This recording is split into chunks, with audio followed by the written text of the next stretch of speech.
Bro, at 90%. Welcome, it's the Industry DJs podcast. Welcome to the Industry DJs. Let's talk about the real, let's get to the facts. Welcome to the Industry DJs. Let's talk about the real, let's get to the facts. Come on in, grab some headphones, relax, grab a seat. Let's talk about beats, the word in the streets, how you hustle, struggle to make ends meet, so you can cop them tools that made you elite at your craft. Lead, walk us down that path. Teach us how to math, how to get that bag. For the record, oh wait, everything is digital. Techniques are pivotal, the game is getting critical. Oh my God, and we ain't talking biblical, political, but how the scene is getting cynical. It's typical for phenoms to act some way. The reciprocal is people who cast that hate. Let us debate for the people who are now tuned in through a camera's lens. You are now zoomed in on the podcast, taking over the grid with Val, do it like this, and DJ T Kid. Oh, Lord. Fuck you, you're cool. Fuck you, and fuck you. How about that? You yelled at me before the Hey, show listen, started. Linda. Not the cord. It's not the cord, cord. Linda. There's a switch. It's not the switch. Hit the switch. It's not the cord. switch. It's Why not you- the cord. Why you turn up my volume? Paybacks. You okay? Payback. Pictures off. You Payback. okay? And not DJ He's Payback. like, he's like, Payback. why? He's in his feelings. He's like, why Right, he you is. write about my cable? No, you're not. It you're wasn't not. the cable. It wasn't the cable. It was the switch. No, it wasn't the switch It either. was a switch. All right, that's enough. Let's Oh let's wait. get on with He this. switched the cable, man. That's what he means. Don't you have a switch on that mic? Yeah, but your there's mic no is- on. Yeah, there's no on and off switch, asshole. Well, clearly it does. There was because it went click and As then soon it as you hurt. turned touched it, it on, was like bing. Turned on.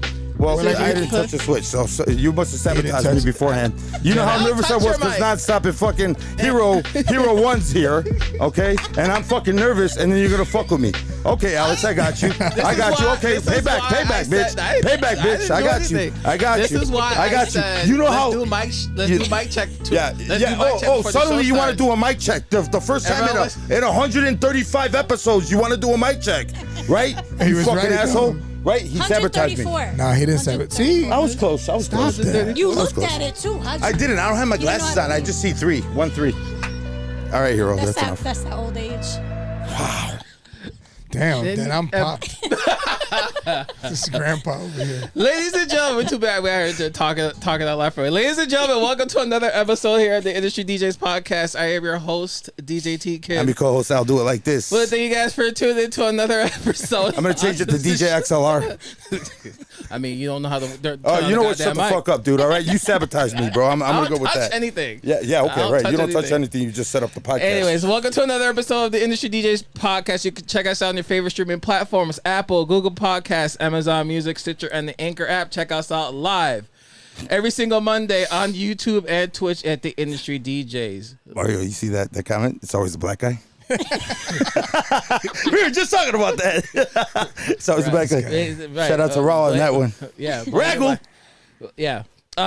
Ladies and gentlemen, we got a special guest in the building. We got 2 special guests in the building, asshole. Okay. 2 special guests. All right. Okay. Ladies and gentlemen, please help us welcome Hero One and DJ Mario NonStop, my other hero. Welcome. What up, y'all? Welcome. I'm not gonna call you Big Hero 6 because you were the first one. So This is true. yeah, you're the That's first my one. hero. And then he's my hero. So there's a bunch of heroes in this building right now. So we're just gonna call it the hero episode. Oh Lord. Oh right. man, my face hurts. It was a lot of laughing. Right, you need that laugh right before the show starts. It was like yeah. 20 minutes of laughing. Yeah. At Al's expense, but you know, Hey, fuck it, why not? he goes hard for. He goes hard. Hey, he shit works rolls hard down. for it. Shit rolls downhill. That's why my skin's brown.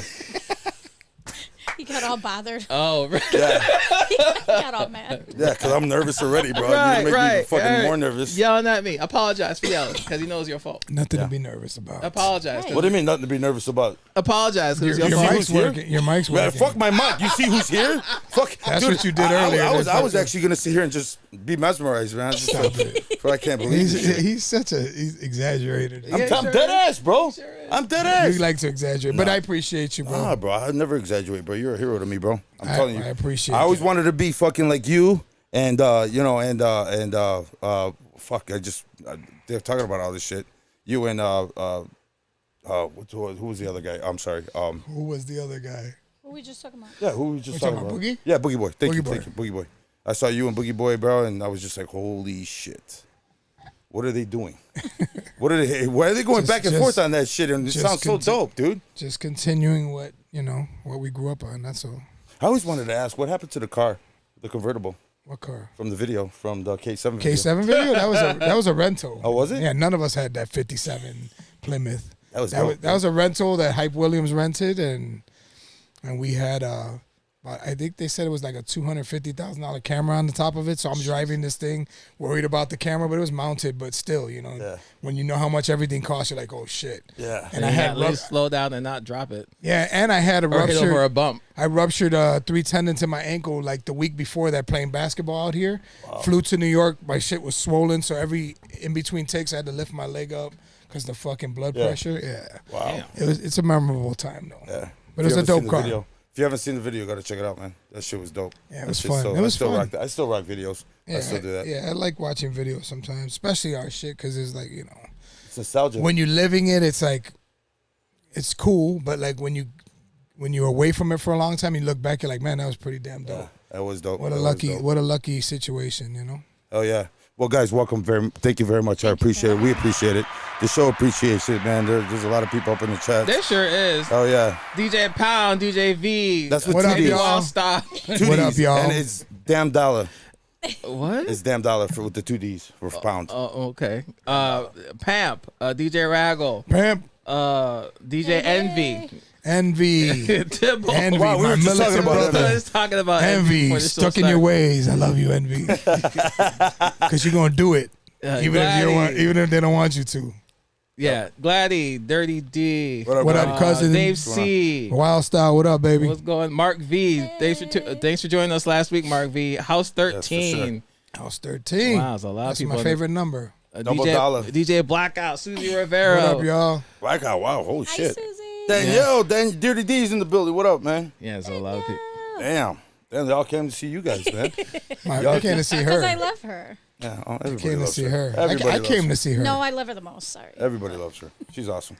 She is. So, you gonna go through our weekends real quick? Yeah, well, no, we're not going to go through mine because just like what just happened today happened to me over the weekend. So we're not going to talk about some shit like that. We're just, it was just a fucked up. Yeah, you my- probably sabotaged me on Thursday too. Wow. And while I was sitting at home, Yeah, you I probably did. sabotaged You have a on voodoo Thursday. doll of me or some Right, shit. I don't know what I it is, do. bro. The Right. heebie-jeebies. Yeah. You need some sage. Susie Rivera, what's up? How's everybody? So what? So Thursday, I didn't do shit on Thursday. So Friday, Friday I was at Sway Bar in Schiller Park. Saturday I was at Club Icon with Yeah, I saw that, man. It's fucking packed. with DJ Nez over in Kenosha. So that was good. So Shout that out was to good. Nez. Yeah. Packed. Yeah, it was slam, bro. It was dope, man. You guys had that Latin night over there. Yeah. It was good. Wednesday, Adobe, and then Thursday I started a new spot over at over on downtown. It's a private bar inside for the Metro building, and they got The like Metro? they got like 5,000 people that work there, and it's a private bar for just the people in the Shit, building. that's dope. Wow. So yeah, they throw like after work events and stuff like that, and they hired me, and I did like a club karaoke for them. It was dope. It was a lot of people there. Nice place. So they want to do it. They're going to start doing it like once or twice a month over there for that.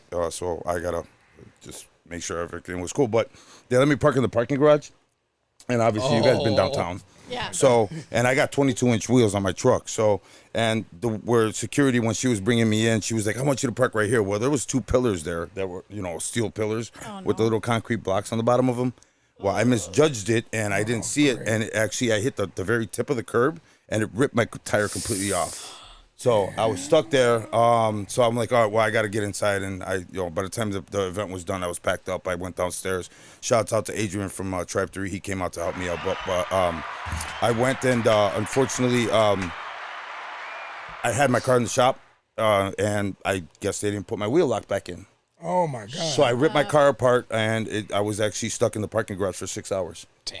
And then Superior, I called because I got AAA, and Superior Towing came to pick me up, and they were like, "Yeah, where's your truck?" Well, it's only 8.5-foot ceiling, so they couldn't even get it couldn't out. even come out, yeah. And it's an all-wheel drive truck, so you can't tow it out of there, drag it out of there, Lord. or else you're gonna fuck up my transmission. So the guy's like, "Look, dude," I was like, "Look, all I need is a 15 mil. I'm Puerto Rican and Mexican. I'll get this wheel lock off. Just give me a 15 fucking millimeter long socket. I don't have one in the truck." I said nothing was open. Nothing was open. Not even Maxwell Street. Just found out Maxwell Street closes at 12:30 Yeah. because I was starving, and I was closest. It was just a bad night. So I finally got home at 4:30 in the morning. Jesus. Yeah, and then the next day I called the tire shop. They had my tire in stock, thank God, and I fixed it. And then shout out to Nez for Friday. He came to rock out with me over at Village and killed it. That motherfucker's a beast, bro. That's what's up. That guy's a beast, bro. He just uses it in the wrong time. Love you, Nez. And then and then it's an inside joke, but and then yesterday I was over at the Village, and then I did Yesterday the was grand. Sunday. Or I'm sorry, Saturday I was over at. His days are all messed up. Yeah, my days. I'm nervous. Leave me alone, hero. I'm nervous right now. Okay, so I'm nervous. You don't understand what this. What number one with this guy right here. This guy right here. I know you already know. But this guy's a hero to a lot of us. You know what I'm saying? So it makes me He's nervous. still a regular guy. Yeah, he's still, Right. yeah, I know he still That's- walks that's you. Super what- regular. But you gotta understand He's a something, man. regular guy. You gotta understand something. You this guy was on a pedestal. He still is to me. I mean, when I saw him on stage, I was like, I want to do that shit. And ever since then, I've just been practicing. And Well, when I saw somebody on stage, same thing. So we just keep doing it and influencing people, and that's a great thing. yeah, well, you're still a hero to me, so it doesn't matter. I don't give a fuck what you do. You could be retired, bro, and I'm never gonna retire. That's not happening. DJs usually You don't. might have to come to my house to hear me spin, but I'll be doing it. never Backyard parties. retiring. We're gonna throw a block party over there. That's Do like back- that's no, the heartbeat. Our block, apparently you can't. Yeah. We've tried. Oh, really? For whatever reason, they Too many won't older do. white people. No, they just say our streets Because we have a considered, two. It's like a big. busier, Yeah, it's a big. even people though it's get- not. use It's it a to get neighborhood through. street, so they will never do a block party, which I think is stupid. That's dumb. It's okay. Yeah. It's We have the all right. alderman that lives next door to us, and I was like, "Can't you do something?" He's like, "No." I'm like, "That sucks." We don't have to do it on. So our let's just do a block. backyard party. Yeah, we're good. We do our own Just a party. backyard We don't need a block party. Just piss We off just the need our neighbors. backyard party. That's it. And what time you got is it? End of 10 o'clock No, our No. neighbors are 2:30? Yeah, in the morning? Yeah, Wow, why not? you got some cool ass we neighbors. got really cool neighbors. Yeah, You just Yeah, take we the don't have fence and anybody. just make one big ass backyard. I can't because No. my dog will kill every other dog. on the street. all the dogs want to kill each other. They won't complain, but they don't want to be part of it. Like Yeah, I no. hear you. I hear you. Well, how was your weekend, guys? What did I do? I worked. worked. I worked. I worked. I didn't do anything. We else. worked. Yeah, we worked. That's If why it you're rich. wasn't work, it was work for our Well, you guys are already rich, music or stuff. you're already famous. So no, you got to work for the rich. Yeah. rich in personality, maybe. Yeah. Yeah. Personalities are rich. If I could exactly. Rich turn in that- relationship. Yeah, There you go. I'll Yeah, I know. admit I that. saw her ring. She blinded me. Oh, God. This guy. She blinded me, bro. This guy. I told her he was gonna He fuck with looks the for cameras. stuff, right? Right. He Right. walk I'm in, not he's like, looking. I'm gonna talk about that Right. and make No. it bigger than life. Did you see it? Jane Hernandez was up. Then I see it. I see it every Did day. you see it, bro? How many times did she cut you with that thing? It's so stupid. Twice a week. I wear it. So they were. Yeah, Twice a she week I doesn't wear wear it. We wear silicone band, rings yeah. to, to work. and Oh, that's shit. cool. Yeah. That's cool. So it's only you when we come preserve out. 'em. It's only when we could, we clean up that we get to wear When it. we Just look to- civilized. Just to the Stop nines. it. Every time I see you guys, look civilized. I'm the same everywhere, except I'm not wearing black today for the first time. I am. So I am. Yeah, I you am. did it for me. I did it for you exactly. Yeah. See, I was gonna wear my Serato shirt too, but I was like, You know, I was gonna I wear got the memo. Serrano shirt too. I got the- I got the I pi- thought about that. I got was the gonna wear Pioneer Serrano one shirt on. no, too. I So- know. I so was gonna we're- wear love my Serato shirt. I haven't worn. I got to put away like with my K7 like video shoot shit. shirts. Wow. Yeah, because I want to keep it as preserve it because it's one of the original shirts. Because we got Serato free Yeah. when we were at the Mix Show Power Summit in 05. They gave it to select DJs, and I was lucky enough to get one. And when I took that home, it was like, What'd you think of it? I was happy that I could use vinyl. That was the main thing. But like I didn't put anything on my laptop for maybe a week, and then I'm like, I'm gonna throw some reggae on there, and mess with my reggae. When I did that, I was like, oh, I'm putting all my music on there. Yeah. That's like because it sounds stupid now because we know how it operates and it's like normal. But when somebody told you you're gonna play vinyl, plug it in, and the songs are gonna come off your laptop and play on the vinyl, I was like, what? Yeah. This Like is- I didn't even care to understand it. It was free. I had it. But when I tested it, I was like, oh my God, this is life changing. Yeah. Because now I can make my own songs, make Yeah. my own breaks, and that was the thing. Now man. think about now stems. Wow. Yeah, stems is another, but that's another thing, another level of technology that gives me more years. Yeah. Because I'm excited about it because you can create with it. So it's the thing that it's what I needed personally Yeah. for my career. It's what I needed. It was like a boost of adrenaline because it's like, okay, now you can have acapellas, even when they don't exist, make your own and make a remix. I'm like, oh, it's over. It's like limitless now. Yeah. You know, Yeah, some of those doesn't sound great all the time, Yeah. but if you get some good ones, I have some really good ones, but I have a lot that I'm like, yeah, I could play this once or twice, but you know, it sounds too filtered. But That's awesome. but technology catches up, and I'm still doing it, boy. I got some heat. You always did heat. You always had heat. What are you talking about? I got some heat. You always had heat. You are heat, bro. What are you talking about? Nah, I'm just Well, let's trying. talk There's a about- lot he's Wait. sleeping on. Real quick before we get into it, I just want to do a couple of shout outs on Twitch. We got official Danny Drummond on Twitch. Danny Yo, Drummond. Danny, what up, brothers? Drummond brothers. Shouts What out up, to them. boy? And then on YouTube, we have Creative by Art on YouTube. What up? And Chris and Ashley, I don't know if that one's theirs, but Yeah. hi. So before we get into it, it's gonna be a random question, but you'll figure out why I needed your answer now. Between the both of you guys, Errol and NonStop, what's your favorite restaurant? Oh, I We don't have know. a We're few. foodies. We eat at a lot of places. I know. Well, you got to We're tell me your food. I secrets. think because you're both our skinny. favorite right now is the one by the house, the Mexican spot. La Marina Mariscos. La It's in Maria? Des Plaines. La That's our Maria Mariscos? favorite. Okay. We eat So, shout out octopus to there. them. Yeah, we eat octopus there like Grilled octopus. twice a week. What feels Puerto like- Ricans call calamari, right? No, Okay, cool. calamari squid. No. Same shit, huh? I mean, Y'all got Kinda, not tentacles. squid's really. this big, octopus this big. Yeah, this one's like, yeah. La Maria Okay. Mariscos. All right. And yeah, and it's owned, minority It's female. minority so you owned, can't- and it's in our neighborhood, and we support our Yeah. neighborhood. So it's one of the places we've gone to. We've gone to every place in that area, but this is one that we frequent. You know, my dad came to hang out with us. We went there. Yeah, we we took went him there there. He twice loved it. in that day, actually. Her cousin Alex came. He's like, "Oh, happy hour!" Yeah. Like, Wow.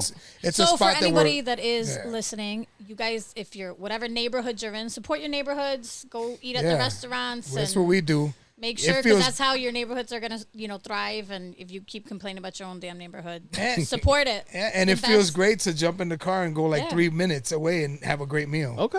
You know what I mean? So for us, that's our spot right now. All right. Yeah. So Why, the you name can't- the name of the restaurant will come up later on towards the Okay, end of the cool. show. Yes. Please. Oh, wow. Okay, I know where you were going with this. Good you job. know- oh, you Thank finally God. know? Yeah, finally. Shut up. Finally, you're not using that rosebuds.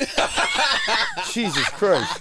For anybody that knows, you'll know what I'm talking about. Okay. You know what I'm talking All about. right. But shouts out to you. Okay. Maybe Yeah. we'll get them a gift card to go there for dinner. How about that? We'll buy you guys dinner. We're there like once a week. Okay, that's fine. We literally We'll just- are. It's we'll my- just call 'em. I'll it's give 'em my happy- credit card with a That's my phone. happy place. It is. It's our go-to. It's like, Yeah. you want some octopus today? Yeah, let's go get it. We went. Is that the we only thing went- you eat over there? we- Is octopus? No, we No. eat shrimp and it's Mussel- seafood there's stuff. all We types eat of mussels. stuff. Okay. But the That's one of our octopus is favorite. the one thing we love there. Yeah. Okay. So we eat that and other stuff. We eat shrimp and And the people that work there are amazing. and the people are dope as hell. Her sons help run it. And Yeah, then, they're very cool. We just talk to them everybody there all is the time. super Everybody, sweet. we know everybody. They know us. Yeah. Yeah. And we So- went there for lunch with my dad, and then he wanted to go back, and we went dinner because they didn't have octopus at that moment. Yeah. They 'Cause over had the it like weekend 10 they or 20 sell minutes out. later, but we had something to do. So we came back for dinner, so he got both. He's like, no, we're coming back. coming We're back. We're Oh, like, we'll be back. We'll be and she back. for thought, some- I think our server, she thought we were joking. Joking. Because she And was she like, saw us, oh, it's like, okay. And then hey. she's like, oh, wait, you guys were serious. We're like, no, we were dead serious. Coming back. Yeah. We love to eat. Yeah. all day. All Yeah, day. we're That's awesome. foodies. We're super foodies. That's Like I awesome. tell I gotta people all check the that time, place like out. you work hard to be able to enjoy it. Yeah, You know, that's I one of love our cooking. favorite That's not things. something I don't like. I do love cooking, but there's a beauty in just being like, can somebody else just cook? Yeah. Is it in that mall? No, No, Isn't that- it's a standalone. No, It's a just- standalone? It's on yeah, Lee and Algonquin. It's on Lee and Algonquin, Okay. right behind It's on the Algonquin. BP gas station Yeah, on the yeah. corner. It's the next parking There's lot. like the Oh, Ace yeah, Hardware. okay, yeah, You know yeah, where yeah. the Ace Hardware Right, yeah. and the Domino's is? Right. It's like right across there. Okay. On So good. Algonquin. Yeah. Matter of fact, tomorrow Let's go. Yeah. I'll buy. No, I'm going. do I have, no, I With was or like, without wait, do I you. have work tomorrow? No, I don't. I was like, wait, do I have work? No. But yeah, no, it's worth That's our every spot. penny of it. Yeah. That's awesome. So All right. Well, now we know. Now we know. Now, All right. now that you have your fans be sitting out there at the window and shit. Is he there? Is he there? Is he Just there? come in and Is he eat. there? How about Yeah. we just As all long- eat together? There you Have a go. party. Anybody wanna go to yeah, eat? Anybody Yeah. wants to go eat with us, good we're food. always down. Have a Oh party. yeah. Any It got- lunch it dates, got- dinner dates? It got my two heroes on the wall right there. Both of you guys eating octopus. You know, That with probably should. autograph. You know, Yeah, it's dope. it's like that Italian place that you go to. You see, Frank Sinatra on the wall autographed. Yeah. You Oh, yeah. see NonStop and Hero on there no. autographed with your picture. This guy's Their so first date. Can we put this up? he exaggerates so much. What, man? You guys are heroes to me. I get it, but that's you. To a lot of other people too. I mean, that's fine. Hey, where's Envy at? Where's Envy at? Where's Envy at? Envy quotes. He's at district right now. He just commented that he's walking in the district. Oh yeah, that's right. Have a good Monday. set, bro. Yeah, definitely for sure. Do what you want to do. Play that white Fuck shit. everybody. Play that white shit. All right, so let's get I want to it. hear 90s dancing. hip hop. I don't care. I want to hear Dancing Queen. So let's get You don't it. even have Over that. Wu-Tang. Let's get into it now. So I mentioned before we started the show that I was like, you've been on a journey, and this journey is required for you to write a book. But let's get back. Let's just start back. Like how? Wait, you're writing a book? I'm doing Sure, an right? audiobook. Let's get into it. Let's go way back in time. So like, what got you into DJing, and how did it take you on this journey? Okay, I've told the story a million times, so I'm know. going to make it real short. I used to break dance with my friends in the neighborhood. I lived by Armitage and Bloomingdale, but on the north side of Bloomingdale. And we used to listen to the Hot Mix 5. I was a big fan. I love music. My whole life I was like that kid that danced with all the adults. So we were breaking, and one of the guys was DJing, and he was playing a part of a song where we knew where the like part that we really wanted to get down was coming up, and he mixed out of it before he got to that point. And I wasn't mad, but I was like, you know what? I'm gonna buy records. I'm gonna DJ, and I'll make our music for us. I already knew somebody that was a DJ. He was an older guy. He was a friend of my uncle's, and he had already like brought me by his house, and he had 2 turntables. They weren't matched turntables, but he had some songs, and he was like, I'm a DJ or whatever. So my mom reached out to him because I told her I was serious about it, and she bought those same turntables from him. One had pitch, one didn't, and that's how it started. All right. Okay. That's dope, man. So go What? ahead. No, go ahead. So after that, I mean, you started DJing. What was your first spot? My first Yeah. spot to DJ? Yeah.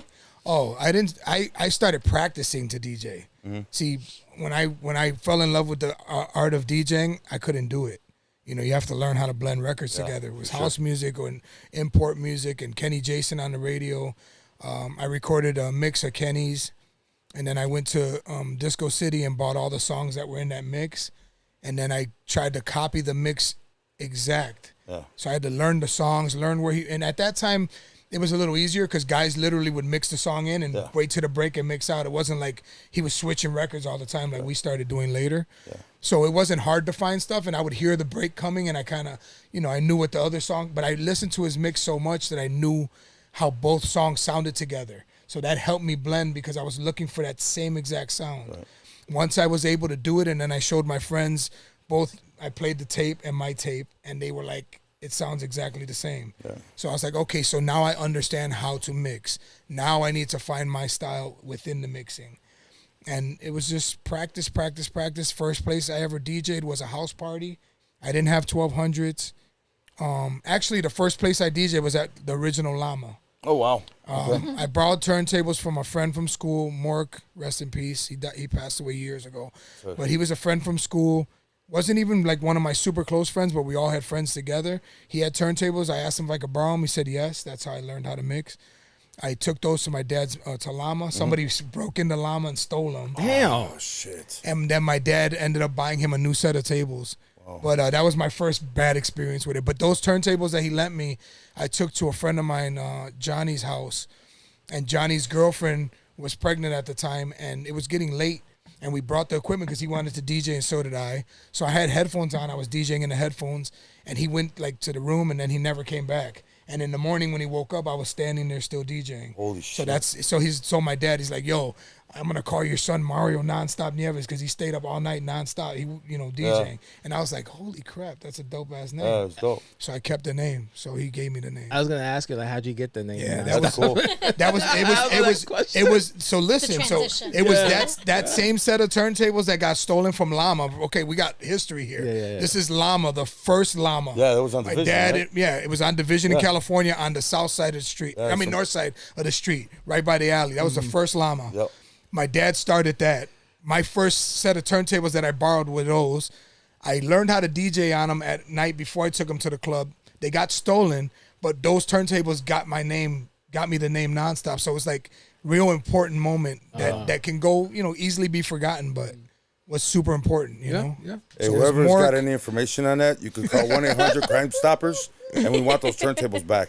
Yeah. Those are nostalgia right there. Trust me. Yeah, I'll pay big money for them. He got a new set before I ever had turntables, so imagine how I felt. Yeah. All I kept thinking was Yeah. my dad could have bought me some. you know? Right. But you know, he did the right thing. He didn't. Yeah, my of dad course. didn't hesitate. He got him the turntable. So you know, I felt horrible. You know, but that was that. That was crazy. And the first party I was supposed to do was my dad's motorcycle club. Never happened.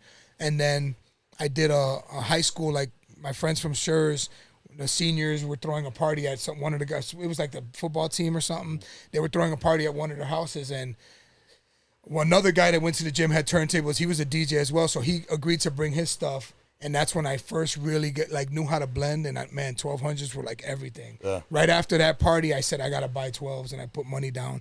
But that party led me to people knowing who I was and like, you're really good. And I just kept practicing. And my first legit party that everybody was at was Lugo Rosado, my mentor, introduced me to Pinky that was throwing the battles at Oh, shit. at the battles at Navy Pier, Yeah. the great battle of the DJs.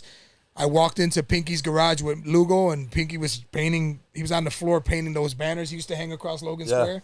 And Lugo's like, yeah, this is my friend Mario NonStop Nieves. He's like, hey, how you doing? He's like, you're a DJ? I'm like, yeah. He goes, hey, you want to DJ at the Pan American Fest? I need a DJ for the first 2-3 hours before the battle. I said, sure. He never heard me, but he did that.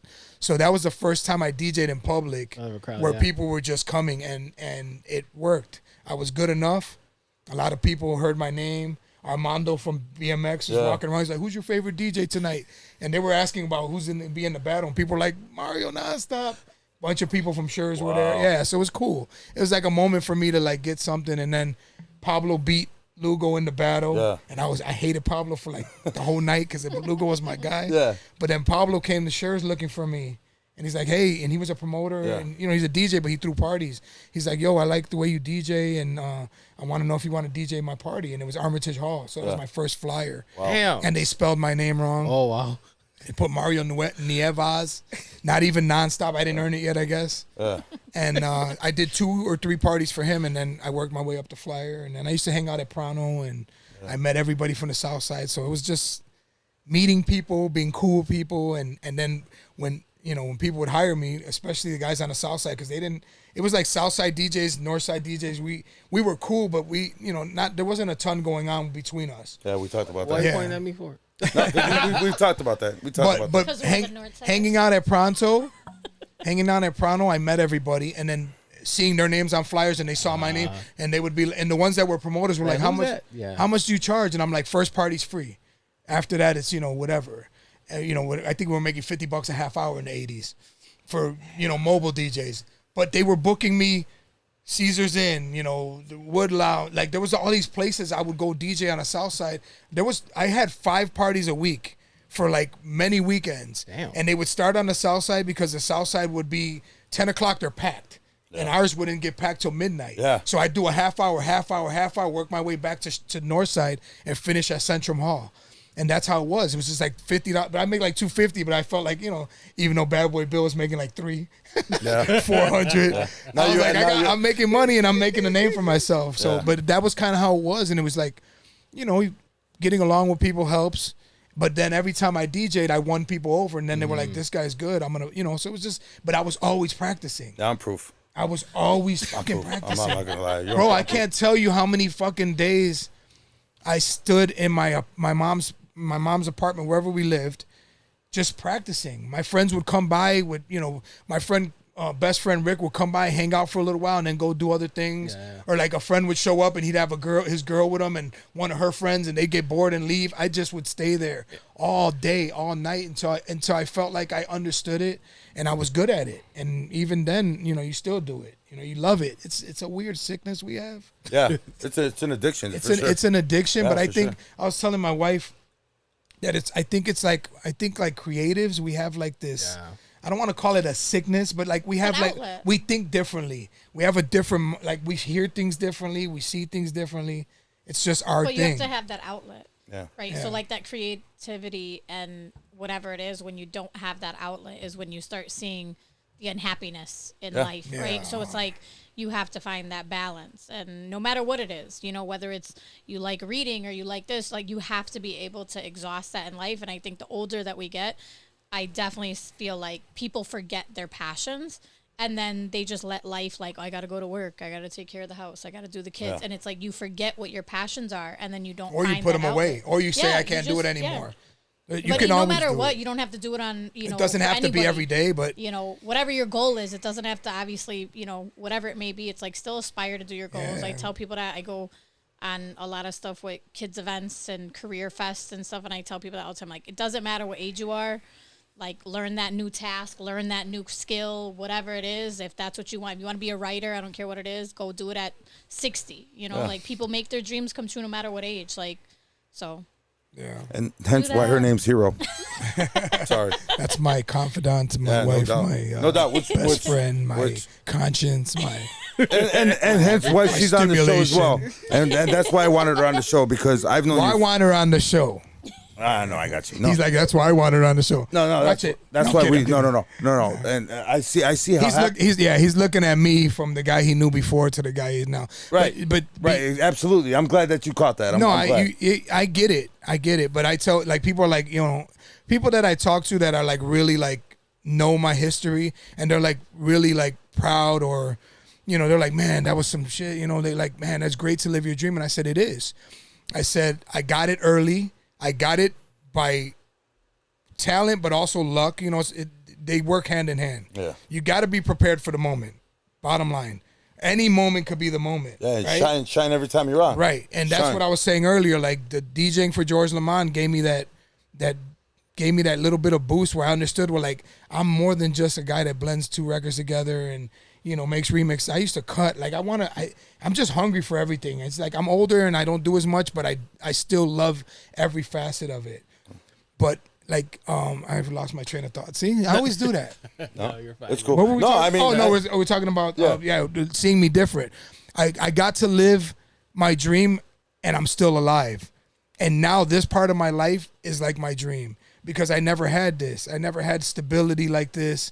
I never, you know, did other shit. Like, I work, you know, work in TV and film, and I come home and we're having dinner together. We're going out, and I'm home. I'm not traveling. I'm not living out of a suitcase anymore. There's a lot of sacrifice that goes into touring and living that dream. And it changes you, man. I'm, you know, she's brought me out of my shell over the last almost 9 years since I met her. Like, she's made me more social, because I got used to traveling, you know, 20 hours by myself, meeting DMX where he was going, because I didn't want to fly to New York and then fly. Yeah. I was like, I'm not doing an extra flight. I'll just meet you guys there. Yeah. And I'd be by myself, and I'm going through shit by myself, and I'm, you know, moments alone, and it's a lot of thinking and a lot of, you know, living your life and reevaluating your life. And it's a sacrifice. You have kids and you're not there for special moments. And it's like, yeah, you're living your dream, but you give up a lot to get there. Oh, yeah, and I definitely. gave up a lot to get there, but I'm still alive, and I'm happier than I've ever been in my, like, personal life is amazing. I see that.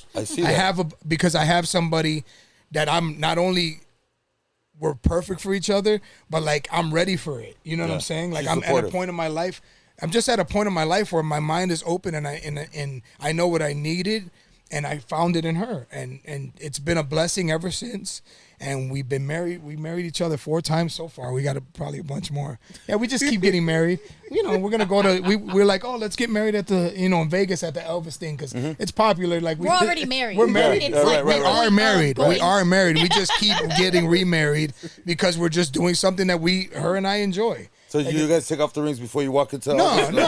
It's like renewing your vows. We have a reason every time, Right. and it's just something else. You know, Right. we're So my joke is, as much as you spend on a wedding dress, I'm like, oh no, this shit's not getting worn just once. Like, there's gonna be a reason. I'm just gonna pack it in a bag one day and be like, So now I know why that rock is so big. Every time you go, it gets bigger and bigger and bigger. No, By the it's time the you know, it's same. gonna look like one of those Same. lollipop rings, man. No, it's the just same. it's just Sounds some- like a bore. It's just a comfort. It's a comfort comfort level that we found together, and it wasn't easy.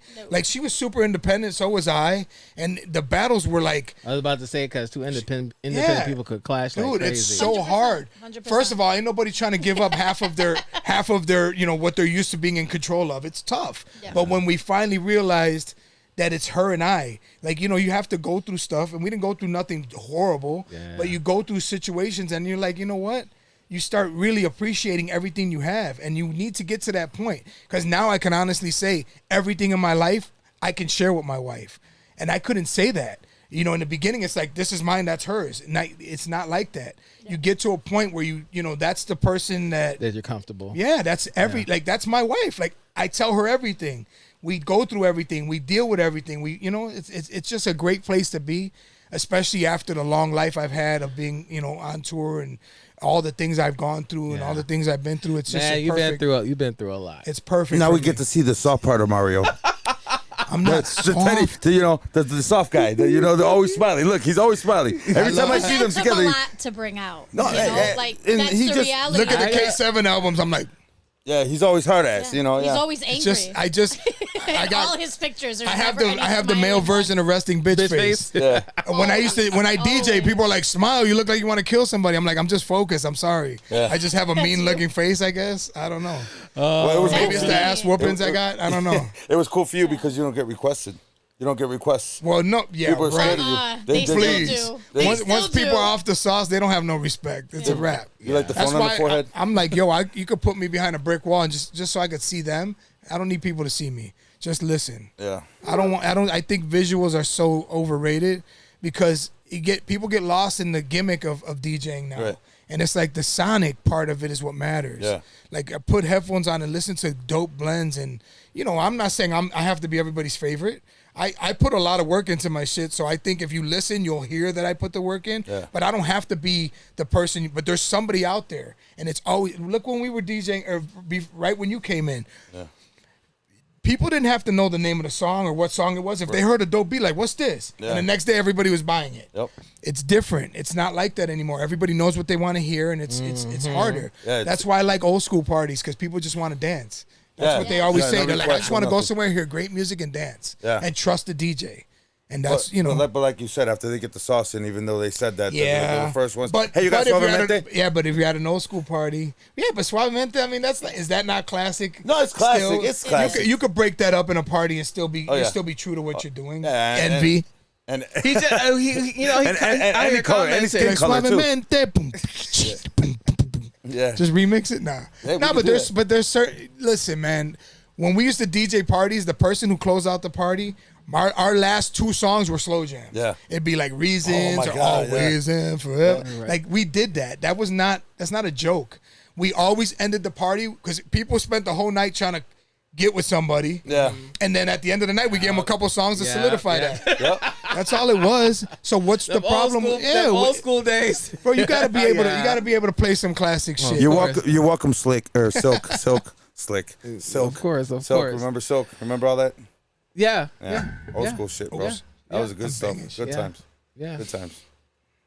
You wouldn't know anything about that, bro. Why? What you say? You're Why too you young. say like? You're too really? young. Really? You're And this is coming in the from microwave society. Microwave society. But then this is you talking about. Oh, I'm an old soul. Yeah, we are. Yeah, you are. I'm an old soul. You are. You're an old soul, That's what definitely. you always For sure. keep on telling me. For sure. Keep on telling me that. So nonstop. When did you made your way into the radio, just like the other DJs that you were listening to growing up? Oh, Envy's talking shit. And it took a long time, man. Because you're on a few stations, and then because of the whole radio politics, I'm assuming. No. My moves were never political. Okay. I got on. Okay, so the fast story is, I used to make underground hip hop mixtapes and a lot of stuff for my friends, and I was underground. That's what I loved, but I was popular enough in the industry where people were sending me music, so I was getting all the Def Jam shit. Damn. And I was just getting everything sent to me. And one day I was like, back then, that's when all the DJs were getting all those promos. Yeah. They just they come in the mail and shit. bro, like all that. the dopest parties. Like we used to do Elbow Room, Double Door, Blue Groove Lounge. I remember Double Door. Jesse De La Pena, Pumpin' Pete, my partners, my brothers. Double We were Door. doing our party. We had open mic and it was dope. But we'd be lying if we did, if we said that our party stayed dope. People would come to our party early, drink, because the drinks were cheaper and all that, and then they would go to the Uchiwali parties. I always say that Uchiwali party because I literally went to a party and they were playing Uchiwali and the crowd was going nuts, and I'm like, really? Really? Right. That was commercial. Right. Yeah, So I said to myself, I said, I can either be stuck in the underground, right? But what was my dream before I got into hip hop even? My dream was to be on the radio. So I'm like, the only way I could be on the radio is I have to take the radio music and just play it my way. I stay true to who I am as a DJ, but I'm going to play all the popular music that everybody likes.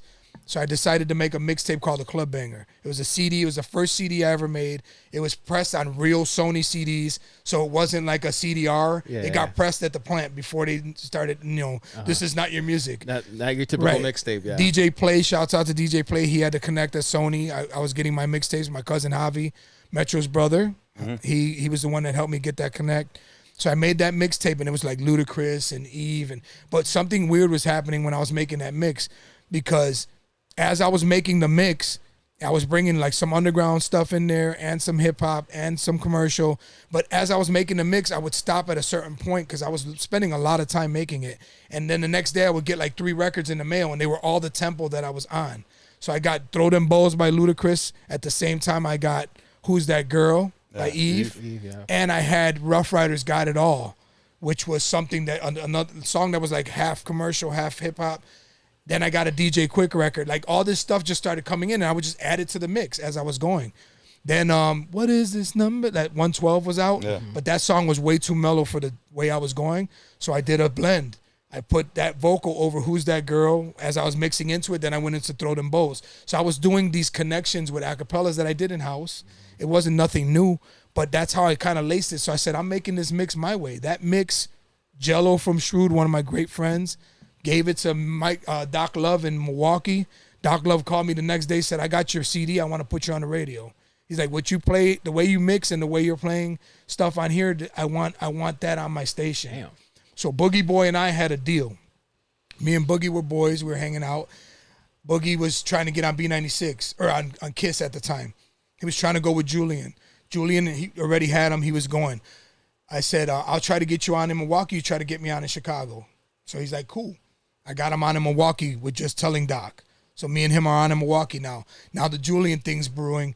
Julian is deciding as a last choice, me and somebody else. I'm not going to say names, but it was another dope DJ. He decided at the last minute that he was going to put me on. I was on 3-way with Boogie and Julian. Julian didn't even know I was on the other line. He's like, man, I don't know. NonStop doesn't really, I don't know. He sounds good for radio. And I'm listening, and I don't take offense to that. Like I'm taking his opinion. This is somebody I look up to. Julian's one of my idols. So I'm like, man, so he's got me second guessing myself. But then he's like, all right, it's gonna be NonStop. So we hang up, and then Julian calls me like 10 minutes later. He's like, you made the team.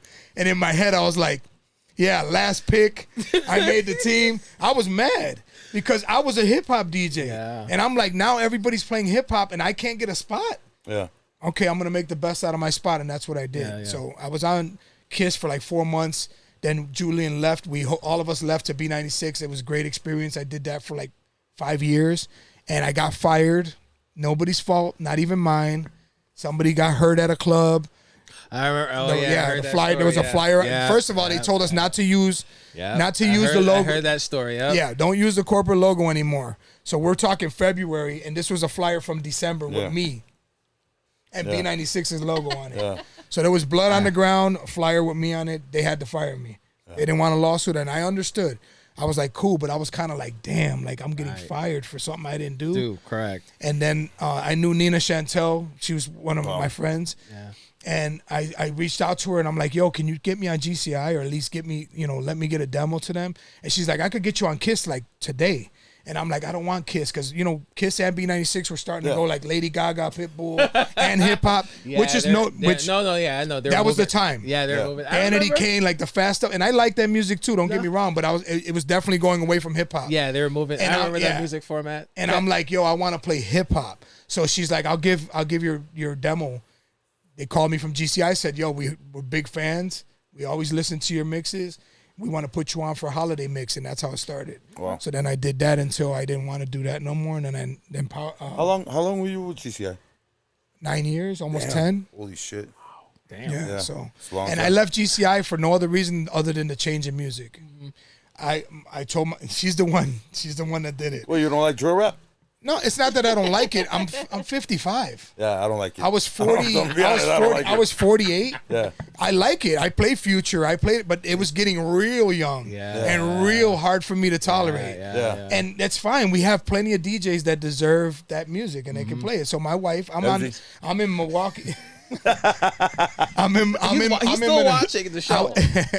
I was in Minnesota with my with DMX, and my wife called me. She's like, "Hey, babe, there's a new station in Chicago. It's all throwbacks." It's because I was telling her I need a station like that, right? 104.3. She tells me it's all throwbacks. You should find out who's running. And I'm like, babe, if there's a throwback station in Chicago and they didn't call me, I'm offended. Because I mean, at this point, I've been on radio for 13, 14 years. Like, come on, like. And I did throwbacks on GCI a lot. Yeah.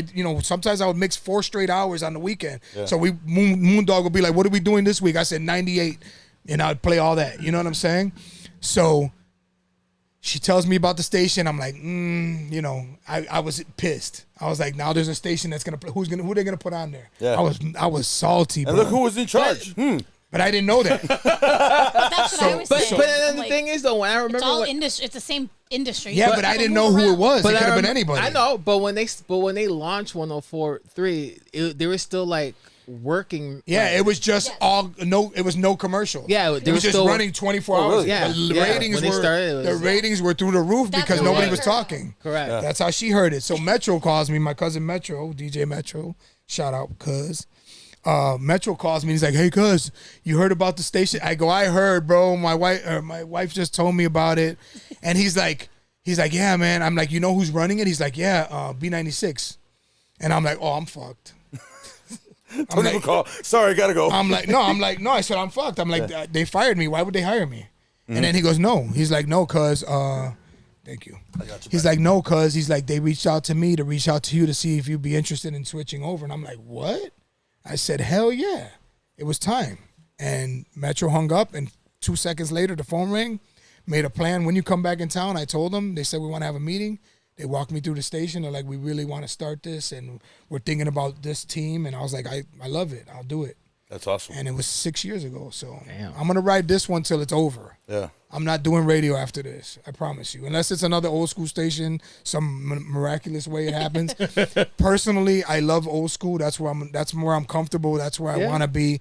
I like new Latin music because I'm Boricua, so it works for me. But the hip hop stuff, some of it I like, some of it I don't. And I just think there's enough DJs now. I'm not going to hog up, 40 years of people's time. You know what I'm saying? I'm old school. I'm 55. I want to play old school music. I love the old school vibes. I remake the old school, and that's where I'm at. But that's what happened. So this station gave me my final, hurrah. And however long it lasts, I'll be there until I'm done. And then I'll still be DJing, but it won't be on the radio. Let me ask you a question. How are you making mixes? On Ableton. Okay. I see another college graduate. I be watching his Another his Instagram. college graduate. He's another college graduate. Yeah, I be watching his Instagram stories on the mixes that he makes. Okay, you think? Hold on. Okay, so I'm. What did you call me? I said you're another college graduate. No, I'm not. Flipside is a college graduate. If that's, I don't know how to use. Ableton. I don't know how to use Ableton other than a couple obviously. buttons. I'm just tracking my mix so I could adjust the volumes and clarity. That's you're it. still doing live? You're still making them live? I mix track to track. Okay. I mix into it live, and then I go to another track and mix in. I don't mix straight through because I'm very anal about the way my stuff sounds. Right. And Very. every record has a different sound. No, like I Bro, genuinely it's hard want to you make guys, shit match sometimes. Sometimes I gotta raise it almost 6 yeah. just to match the song that I I played already. genuinely want you guys to understand something, and I can say this as a DJ's wife. I've listened to plenty of mixes, whether we're out, whether whatever, and people's volumes are so off, and I am not music background, right? So for me, I just hear it for what I hear it. And to have a husband that's very particular to the point where even if his mix is on the radio, he will still adjust it for his personal mix. Even before it's posted on anything, he doesn't like how something sounds. He's like, I don't like how that goes into this. To judge he it. will change it. So for anybody, it doesn't matter to anybody. It matters to him. And that, I think, in itself speaks for why he is the way that he is in this and why so many DJs look up to him or whatever it may be. But it's the importance of taking all those freaking hours. It's not like, here's a 45, 50-minute, hour mix that you're just putting to. No, he puts time, effort, energy, and care into it. So here, there's a lot. Now this I hear the mixes at night. Now this is going to be switched to you because, again, I had my wife on the podcast when we first started, and this is kind of cool that we have you. And I see how you did to our brother. You made him happy. You made him smile. Thank you. You guys are always Continuous. together. I'm going to be honest with you because, like I said, he said it too. Yeah. He never smiled. I was scared. I knew Mario, and I was like, I'd say, "Hey, what's up, Mario? How you doing?" From afar. That's what. So let me. Because he was a time bomb. Every once in a while, I do say, you don't want the old Mario to come back. I had a quick trigger, boy. Yeah, and Frank to I was take. quick. Frank to take. Yeah, I don't like that lifestyle. So when you guys met, first of all, how did you, if you don't mind me asking, how did you guys meet? you could tell that story so you can hear her. We met at a tattoo shop. Oh, really? Okay, so yeah, we. Yeah, did. I see you, but you guys got matching Yeah, sleeves. we both Not matching. Not matching. No, yeah, well, but yeah, sleeves. his is different, but it was kind of funny. So we have over 100 mutual friends, but him and mind you, I was in nightlife industry. He has DJ'd in a bunch of clubs that I was either there, working, whatever it may be, in whatever setting. Him and I never crossed paths ever. We never. Ever. Yeah, we've been in the same building, same parties, and never talked. But both of us are very stubborn in that if I'm here to work or I'm here to hang out with whoever, like if we went out, I don't give a shit about you guys. Like this is where I'm we at. saw you at the freestyle concert. I know. I am there for my purpose, right? Yeah. So we probably should have met 10 years prior because we can literally timestamp back where I'm like, it's wait, I was crazy. there. Wait, I was there.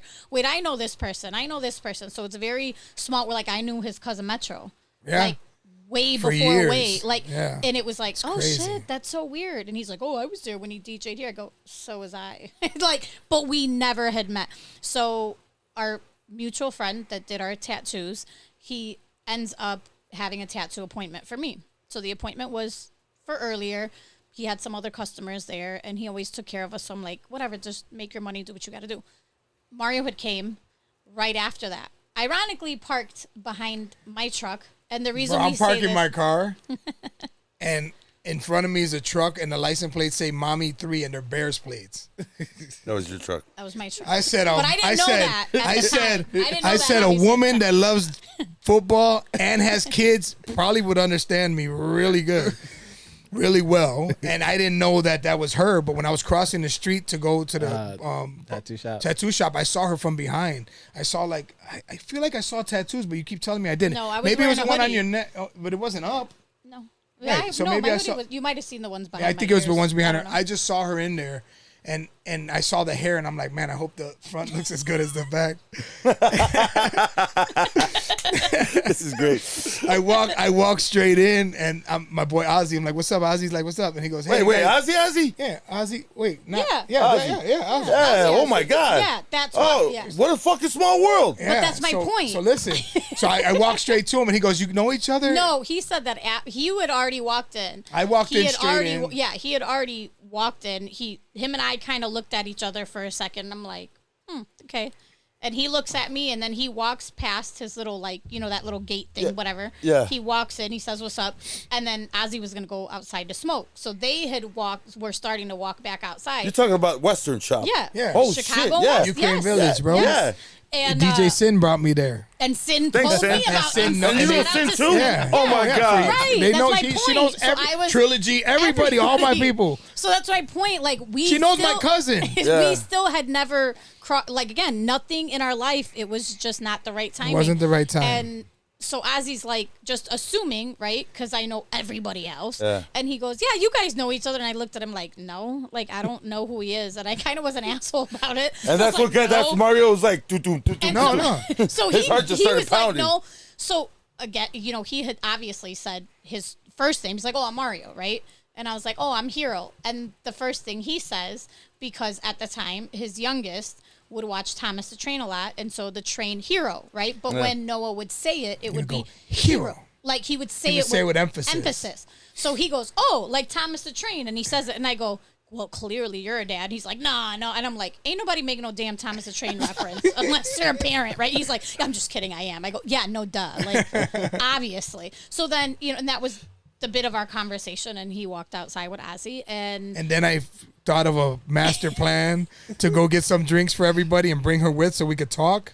She says no when I asked her if she wanted something to drink and wanted to go with me. Then she goes, wait a minute, there's a Dunkin' Donuts there, right? I'm like, yeah. She goes, okay, I'll go with you. He asked nicely. I go, I'll get you. Like, oh, what's your order? I'll get you your coffee. And I was like, yeah, no, my coffee order is super complicated. I'm like, holy shit. So, you know what's trippy about this whole situation? You talking about it? You see the visual? No, I went through the same goddamn thing. With your wife? With my wife. Shut up. Yes. It's crazy. That's awesome. It's not through the tattoo shop though. No, I swear to God. You can go. You can see. What episode? I don't know. You told. Yeah. So her cousin was one of my best friends. Unfortunately, he was murdered in front of the Royal. He was the one who got shot and killed in front of the Royal back in '95. Right. Sorry, Royale. My bad. The Royale run, but he got killed.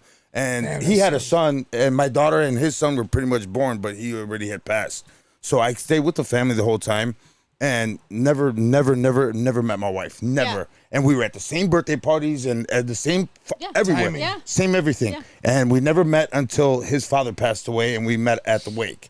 Well, we met not at a tattoo shop, but we met at the wake. Yeah. And it was like, what the fuck? How did we never meet? And we're at the same places. She knew everybody that I knew. Yep. She hung out with Shorty before he passed away. I mean, it was just like, was it the right time, man? Yeah, right. And that's so I'm listening to this, and I'm like, and she gave me a fucking attitude the day I met her too. I didn't give him an attitude. Yeah, she was cute with it. She was cute with it. She was though. She wasn't mean. She was kind of like, no, like. I'm very like structured in the way that like, even till this day, and anybody who knows, I don't let people, even if it's a friend. I'm not that person that's like, yeah, go buy me drinks. Like, I'm very, I don't know. I'm just to myself and all that stuff. But she's just like you. She's very independent. Yeah.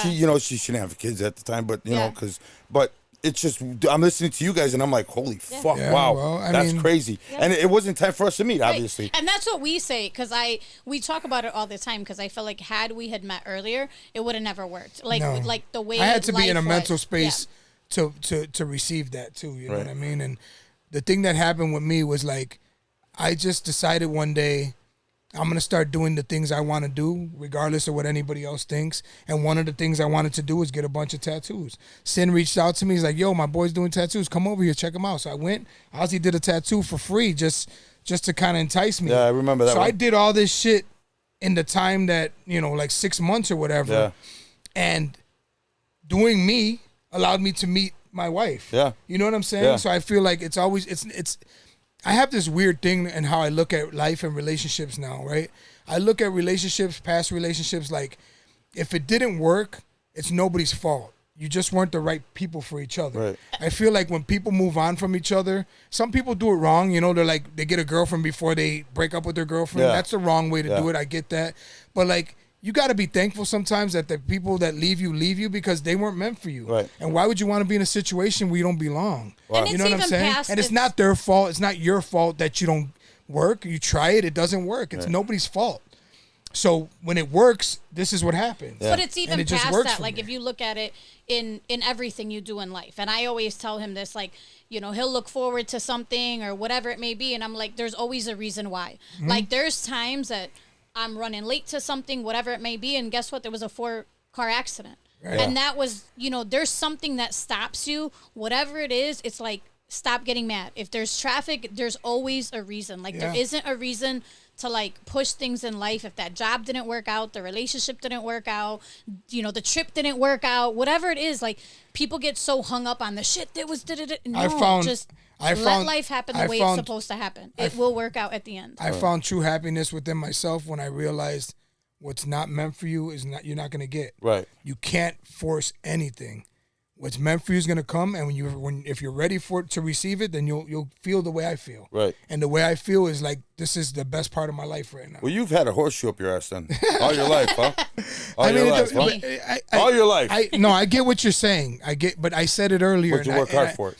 It's not the work because DJ's not working hard. Let's fucking stop that. What? We love to play fucking music. Envy, he was joking. He was joking, Envy. Do not do No, it. Envy, he was joking. I'm just saying. What I'm saying.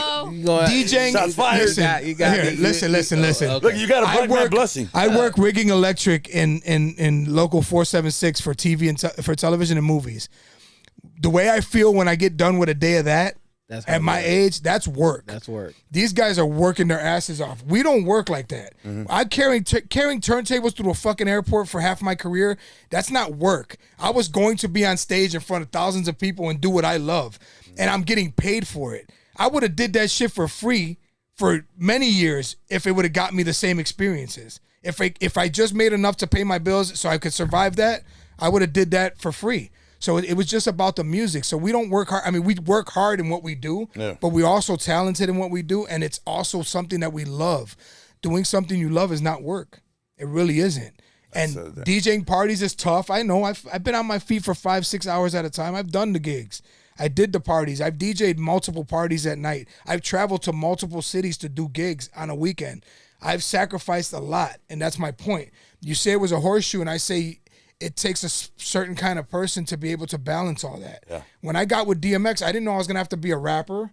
I had no clue that he ran out of breath and he had asthma and all this shit. Yeah, I looked like, for the first 5 shows in America, I looked like the worst DJ. I was just pushing a button, and I knew stop, drop, but I wouldn't even say it. I didn't want to get on the mic. Yeah. And this is coming from K7, where I was like, bounce, come on, everybody. Like, that was more hip hop to me. Yeah. But I had to learn. I'm standing behind X. He's looking back at me, and I'm like, damn. I got to learn these fucking lyrics. Like, he needs me. Yeah. And once I learned them, and then I became an integral part of the show, and then his appreciation for me rose, and then my confidence rose, and I said, okay, I was the right person for the job. X's words to me when he met me was, I never worked with you before, but I felt a vibe. All I did was 4 songs for him at Joe's Live. I remember that. That's I remember that, yeah. Oh, so that's 4 how you songs. met him? That's how we met. Oh, wow. Boogie Boy and I were DJing for Kato. Kato had X coming. X was doing a quick 3 songs for Kato. X didn't have a DJ because he had just recently fired his DJ. He wanted us to play records for him. We said yes. I went backstage. Boogie didn't want to go talk to him because of all the people that, X came in with a bunch of gangbangers. Yeah. I walked back there, talked to X. Me and X talked. He told me what he wanted to perform. I told Boogie. Boogie wanted Rough Rider Anthem. Of course. Fucking Boogie. It was the song. Of course. But I'm like, I went back there to talk to him, and then you're going to take the hottest song? Yeah. You know what I'm saying? All my DMX CDs that I had before he even knew. X did a song, and then the next song was supposed to be Rough Rider Anthem. Then he turns around. Boogie's over there. I'm over here. He turns around to me and he says, I want to do How's It Going Down for my wife. It's her birthday. I said, cool. I'm telling Boogie without yelling because X is on the mic talking and it's Joe's small-ass stage. Yeah. I'm telling Boogie, turn the record over. Turn the record over. He's like, huh? It's like, turn the record over. And I just grabbed the fucking record and brought it to my turntable and played it. Oh. That's how that went. Okay. So then the next day, I get a call from Kato and I pick up the phone and it's like, yo, it's like talking fast and I felt a vibe and I'm like, who's this? I'm like, Kato don't sound like he's like, it's X, man, it's DMX. I'm like, oh shit, what's up, X? He's like, yo, I need to talk to you. I got a business offer for you. I'm gonna put Kato on the phone. He's gonna tell you where I'm at. Can you meet me now? I said, yeah, sure. I was downtown. It was with my cousin Javi. He told me where he was at. He was at a hobby shop buying some model cars. We drove over there. Kato talking to me outside. Kato's like, yo, he wants to offer you a job. This is what he wants to pay you. I said, no. He's like, you want to do it? I'm like, yeah, why not? Go inside. X comes out and talks to me. He's like, yo, I never worked with you before, but I felt a vibe. I like, he's like, I just felt a different energy with you. I have 20 shows overseas. Do you have a passport? I said, yup. That's racist comment. Shit, what the fuck? A lot of people don't have passports. He said, you got a passport? Racist, Dick. He said, yeah, I do. I told him my passport. I got a ID too. I told him my passport was about to expire because 93 I got it for K7. And it was 2003 when I met X. So my shit was about to expire in like 2 months. Yeah. So he put me on the phone with his manager and they sent me money to get a passport. But the first 4 or 5 shows were in America. We had Houston, Texas, Milwaukee. We had a few shows. So that's why I really learned, like, damn, I got to do more. So, but that's how everything happened. It was just, I was there, right time, right timing, right. I went to talk to X. I did it. So it's just, it could have been anybody. It was me. Yeah. And I stepped my game up and became that.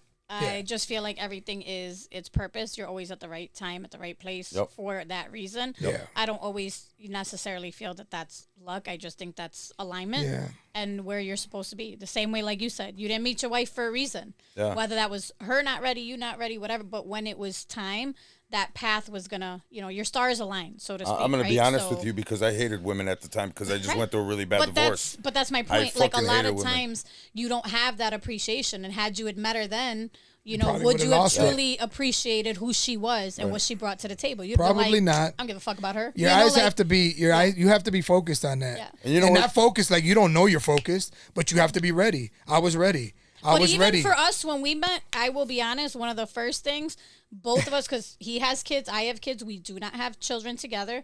That was one of the first things because whenever you start talking to somebody's always like, you want kids? No, damn, I got enough. Shit, I don't want no more kids. Like, goodbye, perfect there's the door, right? So that was one of the first things. And believe it or not, both of us, the second question was, do you want to be married? And we both said no. He was married before. I was married before. Both of us said no. Granted, that changed. Fuck both of you guys. I'm done with this conversation. We're not talking about this anymore. Same as you? Same thing. Because, again, I just got out of a divorce. I didn't want to get married again. I didn't want kids anymore because I didn't want to be a weekend dad. I didn't want to deal with that shit. We just wanted the relationship. Yeah. Right. And so that if you could, like the title is amazing. People don't understand that unless you've been divorced and unless you've gone through those things and you've had that. And as a man, it's definitely a lot different because of the weekend dad thing, right? Yeah. But a lot of time, 100%. Like, but I think a lot of that people forget, and sometimes it's not that people just want to have that moment to fill their life with their own things that matter to them, and companionship does matter. Like a lot of people would sit there and say, "No, it doesn't." Okay, whatever. Until your ass stop being bitter, like. I didn't meet him till he was in his 40s, right? Like 46. So he can't run no more. He's all right. He's got bad knees. No, you're right, though. Well, he does genetically. Right. Thanks, so do I. Thanks, Nieves family. But he has a really good. We have a really good orthopedic surgeon. So I'm just saying, shout out Dr. So I might be bionic and shit.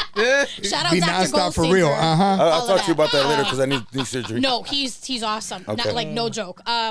But I think everything is meant for purpose when it is. So like a lot of people are like, oh, it's luck. No, it's just. I say that's your chart. Like I'm Indian. We believe in numerology. Yeah, they do. Like my chart was written when I was 6 months old. It literally says shit like my life is gonna be hard until 30. Guess what? Like a month before I turned 30, I met him. Right. Wow. So when you think about it and you're like, shit, this thing was right. Like, it told me my favorite color. It told me how many kids I was going to have. It told me all types of shit. And I'm like, this was written when I was 6 months old. Like, this is pretty spot on to, like, there was a couple things that were, like, whatever. But the majority of it was pretty spot on. Let me ask you a question real quick. Charts work. Did you... I'm trying to find the wording, but... He's trying not to sound like an asshole? No. First date. Was it better that she didn't know who you were, and that's what turned kind of pushed you? 100%. I don't know. I don't think for her it was. For me, it didn't matter because I was going off of. First of all, first thing obviously is attraction. Right. I never seen anybody that looked like her before, and her hairstyle. I loved her style. I'm telling you, that was like it was very appealing, and then just talking to her and her personality, I just felt like, this is what I need. I need somebody that's she can handle herself. She doesn't always want to be that, but she can handle herself. I'm scared of you. I know you probably whooped the shit out of me. I'm a pain in the ass, man. I need somebody tough too, Yeah. I'm hard to deal with. Yeah, so we all are. We're DJs, bro. We're fucking. We have some type of autism for music. He's single. He's got cats, so he will never understand. I ain't got no damn cats. You're the cat. He's a single cat man. It was Cat National man. Cat No Lady cat Day man. the other day. There you go. You could have met your wife. I ain't got no cat. That's real cool. That's real cool that that you guys, the way you guys met, it's just like But it's true it's a great because love I didn't story. know because we were at the tattoo. So then I was getting my tattoo, and he ended up hanging out with me for a little bit while I was getting my tattoo. And then that was later, a hangout shop. Everybody hung out there. Yeah, but I had to go DJ. I just waited till the last minute. He literally waited till the last second, and then he turns around and he's like, "Oh yeah, I gotta go to work." Now, mind you, I was in logistics at the time, so I used to work overnight shifts. So I'm like, "Where do you work? Did you going to work right now, right?" And he's like, "Oh, I'm gonna go DJ," and I'm like. She's like, oh, right. Damn. So part of me was like, he's a DJ. Oh, Lord. And then you were that one. You were that one that said that too because she said this. Yeah, I was like, where are you? Nobody DJ? wants to be with a DJ. You guys So- fucked it up for everybody. Thanks, Envy. 100%. We're gonna play him Poor everything on Envy. Envy. So when he said I that, envy I go, Envy. "Where are you DJing?" And he goes, "Detention." And I'm like, "What the fuck?" I'm like, I go there because my friends are there, and I'm hanging out with people there.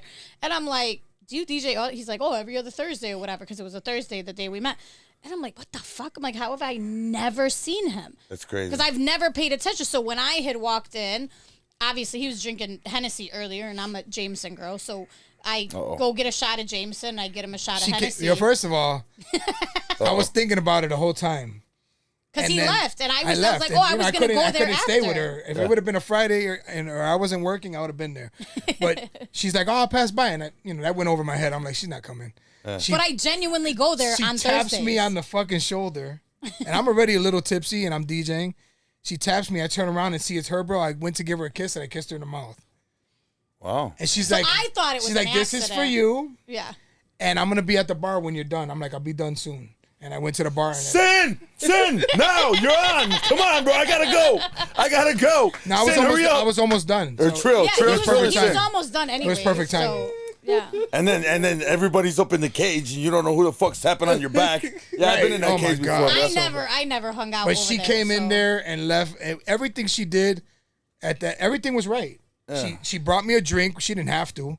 She brought me a drink. And it was the right drink. Well, because I knew what he was drinking But earlier. then she said, I'll be at the bar when you're done. Like, you're going to bring me a drink. Then you're going to go leave me alone so I can finish my job. And then tell me where you're at so I can speak to you Will afterwards. you marry me? Right. Like, damn. I was like, damn. It was just the right time and the right person. And, This is awesome. it's a beautiful thing. And when I you're actually there. because we have like a bunch of stuff that I've kept over the years, and it was funny. I was going through text messages from like way when we first started dating. Oh boy! And it was like 3 months in, and he's like, "You're gonna be Mrs. Nieves," and I'm like, "Yeah, okay." And I was like, but it was he. Okay, you know spoke what? it. Listen, he definitely spoke let me it say this because early I don't think on. I ever said this. Maybe to when I tell the story. I had my kids for the weekend, and we were on the phone, and she was headed downtown. You were working that day? Yeah, She was going to work at the club, right? And I mentioned to her that I got to wake up early and take the kids with me because I didn't have stuff. I needed juice and a few His things. kids were little at the time. They were real little. 3 My and son, 6. my son was a baby, so I can't just leave them there. I got to take them both with me. So we were just talking about. I got to wake up early enough to make sure I have stuff for them because I didn't get anything on the way in because they fell asleep in the car. She shows up at the apartment with all that shit in her hand. Oh damn! It was like 5 a.m. Are you- You don't get off till like 4:30 in the morning. So She it was like showed 5 up in to the my morning. apartment Did you wait? with wait. juice. Because she called me when she got out. We were talking, but I didn't know okay. she was coming. Okay. She shows up. She goes, "Here, this is for the kids. Everything I needed." At Because that he had moment, said it. He's like, I'm like, "Oh, what are you gonna get at the store?" Right, He's like, but I "Eggs didn't and know she was juice setting and me up. apples," the bottom line is I asked a lot of somebody questions. that cared enough about my kids' well-being at that moment. It wasn't. She didn't come to hang out and do nothing. Well, I had to get home to my kids too. Yeah, Don't forget. she's I yeah. still have my But I'm kids just at saying, home. like there was no ulterior motive. She just brought it because she's a mom, and that shit took her stock through the roof for me because it's like, okay, not only do I need to be with somebody who has children because they understand. Yeah. Not But everybody. Not Most people, everybody. yeah. But I dated a lot of people who didn't have kids and never had kids, and that you can't be with somebody like that when you have kids because I didn't want no more. So you can't stop somebody from having kids. You know what I'm saying? Yeah, you can. I did it. You gotta let I did it. Yeah, but you also lived your life. I got cut. Fuck that. I got cut. I went to the doctor. that's and got different. Cut. I'm talking about- I made sure I'm half Mexican, Well, bro. You know my how that point goes. is, you're not gonna be in a relationship with a woman that wants kids and you don't want any in your whole life. You don't have kids with her and you ruin her fucking life. Like people deserve to live the way they want to live. I don't care how much you think you like somebody or they like you or whatever. If you guys don't have the same idea of life and a future, it's not gonna work. Right. Somebody's gonna suffer and nobody deserves that shit. And that's one thing that I will never understand about people, and I say this, and I have these conversations with friends and whatever, and people that are going, whether it's ups, downs, whatever, and they'll say that, they're like, "Oh, well, she wants this and I want this." I go, if you guys aren't, and again, we grow, right? Every year, every 6 months, whatever it is, you should be growing and evolving as a human, not just in a marriage or in a relationship, in friendship, everything. You should be growing. You should not be the same person you were last year and the year before and the year before. Something should elevate in your life. And if at some point your life doesn't match the person, somebody has to be grown enough to say, we need to walk away. Like, this isn't working. You need to fix you. I need to fix me. Whatever makes us happy. If that's what happens, then that's what happens. But people are in this part where it's like, you have to suffer and you have to sacrifice. And you like, if you're not willing to do that with the person that you're with, that's not your person. That's not your person. Like, we've gone Just through ups think and downs. about DJing is not the I was just gonna ask you how cup did you of tea feel all about the damn that? time. How'd you feel about that? My dad was a freelance entrepreneur and did production and media and all of that, and like lived his passion. So I think for me it didn't matter, because as long as one person had stability, you can find that balance. But it wasn't easy. Like, there's a lot that's like, you know, if shit's not going good, there's also that emotional part as for him that I it was going brought through a lot, him man. down. That's a lot for me to wear as one individual, because now I'm carrying the weight of myself and I'm carrying the weight of him. That shit's not easy. It's not and that's built why for everybody. Yeah, it's not. When he toured for a while, he was out of our house for 3 months. Yeah. That shit ain't easy. And my It kids ain't were easy still for me young or too. them. So it's not easy for my children that live with me. It's not easy for my life. It's not easy for my situation, right? And then the shit that runs through your head. I mean, No. regardless. I mean, yo. No, I don't because give a fuck about no, that. she didn't care about I never, and, I'll never and care that's about the other that. thing I was gonna bring up. No. The good thing, the great thing about touring all those years is you have an idea of what you want to do when you travel. It's all about music.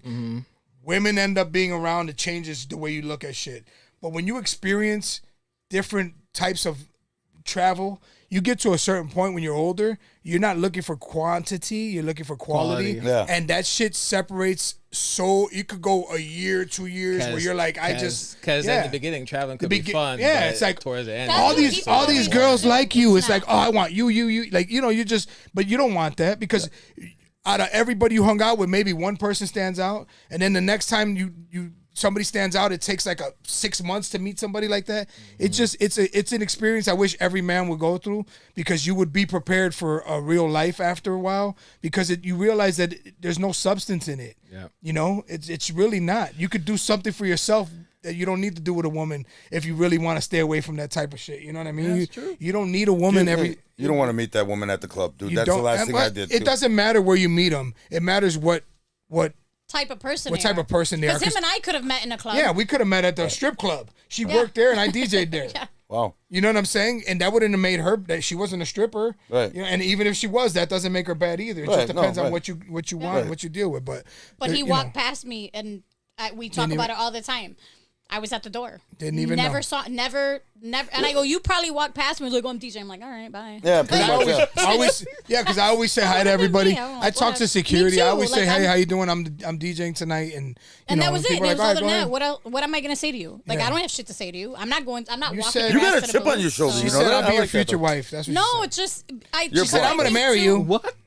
I think a lot of times what people don't understand is him and I are very similar in that. Like, when he's DJing or he's doing stuff, it's not that he doesn't want to socialize. He's there for his purpose, right? Like, he's doing his set. He's trying to focus. He's always been like that. Even, you know, K7 days, DMX days. Like, he's not the person, oh, I want to lollygag and hang out. Like, he's like, I need After to the focus. show. Yeah, after the show, cool. But, like, before that, he's planning, he's preparing. And that's how I was. Yeah. When I was at clubs, it was like, I was there for Yeah. purpose. you I know? felt like when we DJ'd together at Scores for New Year's Eve that one time in 2020. It's like, why was that talking to me? No, it's not even that. Like, I was DJing and I could tell, like, I felt like he was like, you know, preparing his Focused, set, yeah. like he's focused on what Yeah. he wanted to do. And And then if when he I- hopped on, he killed it after And New that's Year's what Eve. I don't think people understand that. So it's like some people can just do whatever, but if you're an artist like K7, we know, like, they have a routine. We leave them alone right before their show. We say a quick little hello, and then we try to get the hell out of their way because they're artists. Like, they have their own routines, And whatever it may be. It's their about the piece, music, right? man. Like, It's not about right. us. And it's not. It's so, about what we're giving people. Like, Yeah. I don't know how to explain it. Everybody that's a DJ knows how I feel. Everybody that loves this shit knows. And I said it years ago. I said, the ones that truly love this, not for girls, not for money, but truly love it, are going to be here in 20 years. Yeah. The ones that aren't are going to quit and come back, and it's going to be nostalgia, and they're going to be like, I like mixing. I used to mix 20 years ago. I'm going to do it again.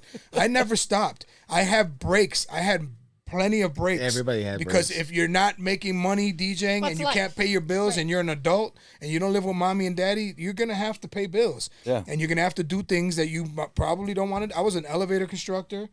I worked for a dehumidifier, like a company that drew like dry buildings after floods with my stepfather. I did all that shit, but I had to find a job that worked with my DJing, and that was elevator construction because there was no mandatory overtime and no leaving town. Mm-hmm. The other job, I would leave. I would book 3 parties, and then I'd be gone that week, so I have to cancel. Right. So, and it was kind of like that with DMX too. I used to do after parties, but then, you know, if he was late, then I had to give money back, so I stopped booking after parties. But like, I'm super anal about the shit I do, man. Yeah. You don't have to like what I do, but I promise you, I didn't just throw shit together. No. I'm never that person. And if you you did, you were listen to damn my good mix at and it. you're like, it's cool, I like it a little bit, that's on me. But everything I did in that mix was effort. Yeah. I heard something, I was feeling something, I'm setting a mood for something. It's never been ever for anything other than the feeling. It's the way I felt at that moment. So if you can vibe with me, and you could probably feel, some people like, yo, I know what you were feeling. I could tell what you were feeling. You were feeling like this. And I'm like, you're right. Because some people are on that wave. Yeah. We don't all have the same wave. Right. There's great DJs everywhere. Yeah. I consider myself one of the greats out of Chicago because I feel like I've been doing it long enough and I've done enough things where I deserve to be with them. But I still love it and I'm still trying to improve it and I'm still trying to be great at it. So I don't think I'm great where it's like, oh, I could call it a day. I hang my hat. Do me a favor. Stop. Don't put trying. You are. Well, no, I'm still. You are. By trying, I mean practicing. No, you are. To us, you are. Okay, to, right. Maybe not to yourself. Okay, but then what example? Does Bad Boy Bill stop? Is Bad Boy Bill still not doing his shit? Like, No. You know what I'm saying? He's still like one of the he's still greats. and he's still putting his show together and he's still. But everything in life is about trying. Yeah, Everything yeah, in you life just is try- about you try putting forever. effort. You try and forever. it's not a try that you can't accomplish. It's Yeah. a try that you're putting in effort. Like every day you Practice wake is up, trying, it's effort. right? It's What do we effort practice to put for? on Trying to be pants. better. Right. Right? Like it's effort to put on one pant leg to another pant leg, one shoe on to another. That's true Especially effort, me. right? Yeah. Like you're not trying. One day you might not be able to put your damn pants on, right? That's a reality. I got a buddy about But it. I'm No, saying, but he like, actually he's paraplegic. He yeah, was in a motorcycle but that's my accident. point. Like So it's you for don't him know to- Why that. you gotta So keep hitting me with that type of shit? For reality, but Every that's time the I get up, he's reality. like, and then he says me some sad shit. I'm like, oh. he But died that's the now. reality of life. And Yeah. I feel like if we appreciate the things that you do have for the current and what you're, whatever it may be, whether big or small, like I always tell people, like, stop wishing for that damn $2 million house. Like, be grateful for the shit you have now. Like, Bro, your man. situation could be like, I lived on the streets before. I'm like, that shit for me is why I am so, when it comes to finances, I do worry about the next day because I've been on the other end of that. So for other people, they don't seem to understand that. Like, you know, We when all somebody's like, oh, struggle, look at them man. on the street. Like, you could literally be on the street tomorrow. One Like, thing- everybody remember the tent communities in California? Those Yeah. are people living in $3 million Right. houses. But living on like, $100,000 you will. cars. The one thing I can You say know, about like- myself is you'll never see me front. I don't rent cars to look like I'm rich. I've never been that guy. I had a chain for a long time. I got the chain because I was touring and I was like, yo, it The NS? works with my outfit. Yeah, the NS chain. that's Had dope. it for a long time. When X died, it was a wrap. I didn't need that no more. Where am I gonna go with my chain? To the club? I'm not like what? and I'm 55. Like you I don't still need have it. it? No, it's gone. But the point is.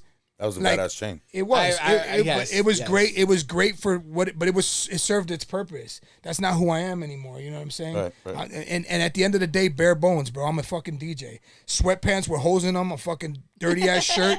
I didn't brush my teeth, but I'm DJing. Like that's who I am, and I'm never gonna change that. You know what I'm saying? That's what we love about you. And you don't have to be that.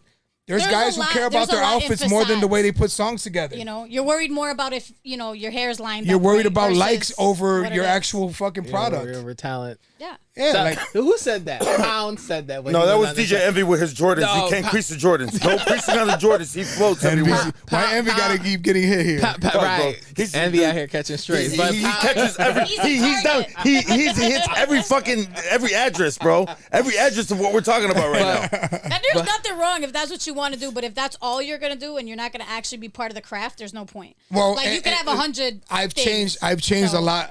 I've changed a lot over the last several years because I was one of those guys. I fell into that trap, that DJ trap, where you're like, he doesn't know how to DJ. He doesn't. I don't do that no more. I don't care. You know, I don't care because if I held everybody to my standard, what the fuck would I be? everybody would zero. be just like me. If I wanted everybody to sound like me, how am I going to stand out? Right. So like, if you love it, do it. If you don't love it, fake it. If you want to be one of those people that goes out there and has a pre-recorded track, be my guest. I'm happy with the DJ I am. I love creating. That's why I do it. It's never been about being famous. It's never been about the money. And there's proof because I ain't rich. And I've done it for 41 years. I've had a lot of money and I had no money. I wish people would realize. It's not about the money. He did all this shit. No. Go look outside in the driveway. Yeah, bro. That's mine. Yeah. That's mine. Yeah, the Lamborghini's at home. The Lamborghini's at home. It sits Right. on the shelf. So It's a model. so Sits in a little since we're talking about touring and stuff like that, so when you work with X, Yeah. how did you? Because you toured for like how long with it? For like over. It would have been 18 years if he yeah, lived till August of that year. So how did you? Well, how did you establish that relationship with X? Because over the years when you toured him, he became pretty much like family. Like, Well, okay, so in the beginning, see, I'm one of those people that I like to stay away. yeah. Like I come to do my job. I don't Yeah. want to be in X's face. You know, he does what he does, and I would go to the hotel, go to sound check, go back to the hotel, And chill. do the show, go back to the hotel. I just wanted to stay out of his way. Most of it was because some of the people that hung out with him, I didn't like the way they acted. You know, X is a super nice guy. He had his moments. People tried him, and he was, you know, he snapped. But he would hang out with some of the guys he would hang out with had zero manners. We would go to Subway, and they'd be like, "Hurry up with my fucking sandwich, man!" And it wouldn't even be X. It would be somebody else that's just in the entourage that's hanging out, somebody's brother. And my mom didn't raise me like that. So it was hard for me to hang out with them all the time because what the fuck am I doing hanging out with guys? These types of guys, I would tell them to go fuck themselves. Yeah. But because I'm making money with them, we're boys, it was hard. Yeah. It got to a point where I started to get to know them, and then I would start saying my things, and then I would be able to calm them down, and I was the jokester, and then we started having better time on the road, and I got closer with X, but there was always somebody standing in the way of me and X being super close, and it was always a road manager or somebody else. Never understood it till years later. To keep X away from me is to keep the no man, not the yes man, away from X. Okay? A lot of people were yes, Yes, men. man, to him. Yeah. Yeah, because A lot of who people, he was. a lot of Yeah, people were doing I'll do whatever shit. you need. A Whatever lot you of people want. were doing But shit that's not a behind good his thing. back. A lot of people were doing shit behind his back, making money on his name because they gave him drugs or they did something that would make him delay showing up, and they would try to fleece these promoters. Once I got super close with X, and it happened on a tour, I want to say there was he already. I went through like two road managers, so it was like maybe 6 years already. But we had to do a we were on tour, and I had gotten to a point where my vocal shit was like, I was on point with him. Me and him would trade barbs. He ran out of breath. I would take the verse, and he'd come back and follow me. Like, we really had a You actually watch videos, Right. you can really see it. Because I yeah, have we had a lot, connection that was real. Like, you he would knew. never see it. You He would knew never what it know. was. And it was me putting in the effort, but it just worked with him. It just sounded right. We had a show in Philly. I always go back to this show because I think this was the show where X was like, I don't give a fuck about anybody else. Me and my DJ are going to plan everything. So we got to Philly super late, and we had 30 minutes to do a show. And X looked at me, and he said, walk me through this one, dog. I'll follow your lead. So in my head, I'm like, I know exactly what songs I'm going to do, where I'm going to cut them. So I would give him little cues, and the show went, the show went over without a hitch. The crowd was going nuts. We did the promoters were happy, and we only did a 30-minute show. They were happy we showed up, and they were happy we killed it. He went in. I went back to the dressing room after because I had to take my shit down. When I got in the dressing room, he was jumping around like, "That's what the fuck I'm talking about. That's my DJ." He just went crazy. He's like, that's when he changed how much I was getting paid. He gave me a raise. Just all this shit happened at once. That's when he started saying, "Hey, I want to spend time with you." He's like, "Come to my room. Let's listen to some music." And then we started vibing. Then we would talk about real life shit. And then we would start realizing that there were certain people that were hanging with us that didn't have our best interests at hand. They would say little sideways shit to him about me and say sideways shit to me about him. And then tell him that I was saying it about him and tell me he was saying it about me. hey, yeah. I got to a point where I was so confident, I just walk in X's room and I'm like, yo, so-and-so said this. He's like, what? And we checked these motherfuckers. Got to a point where X was like, anytime somebody new would come around, he'd be like, this is my DJ. I'm the rapper. He's the DJ. Everybody else here is replaceable. Y'all can't make money without both of us. I'm not doing a show without him. He's not performing my shit without me. So if you want respect, you better respect my DJ. And then people would start taking me serious. They were like, oh, shit. You know what I'm saying? And then they would sit back and watch what we did, and it was magic. Yep. So our relationship built over time, and I had to give in.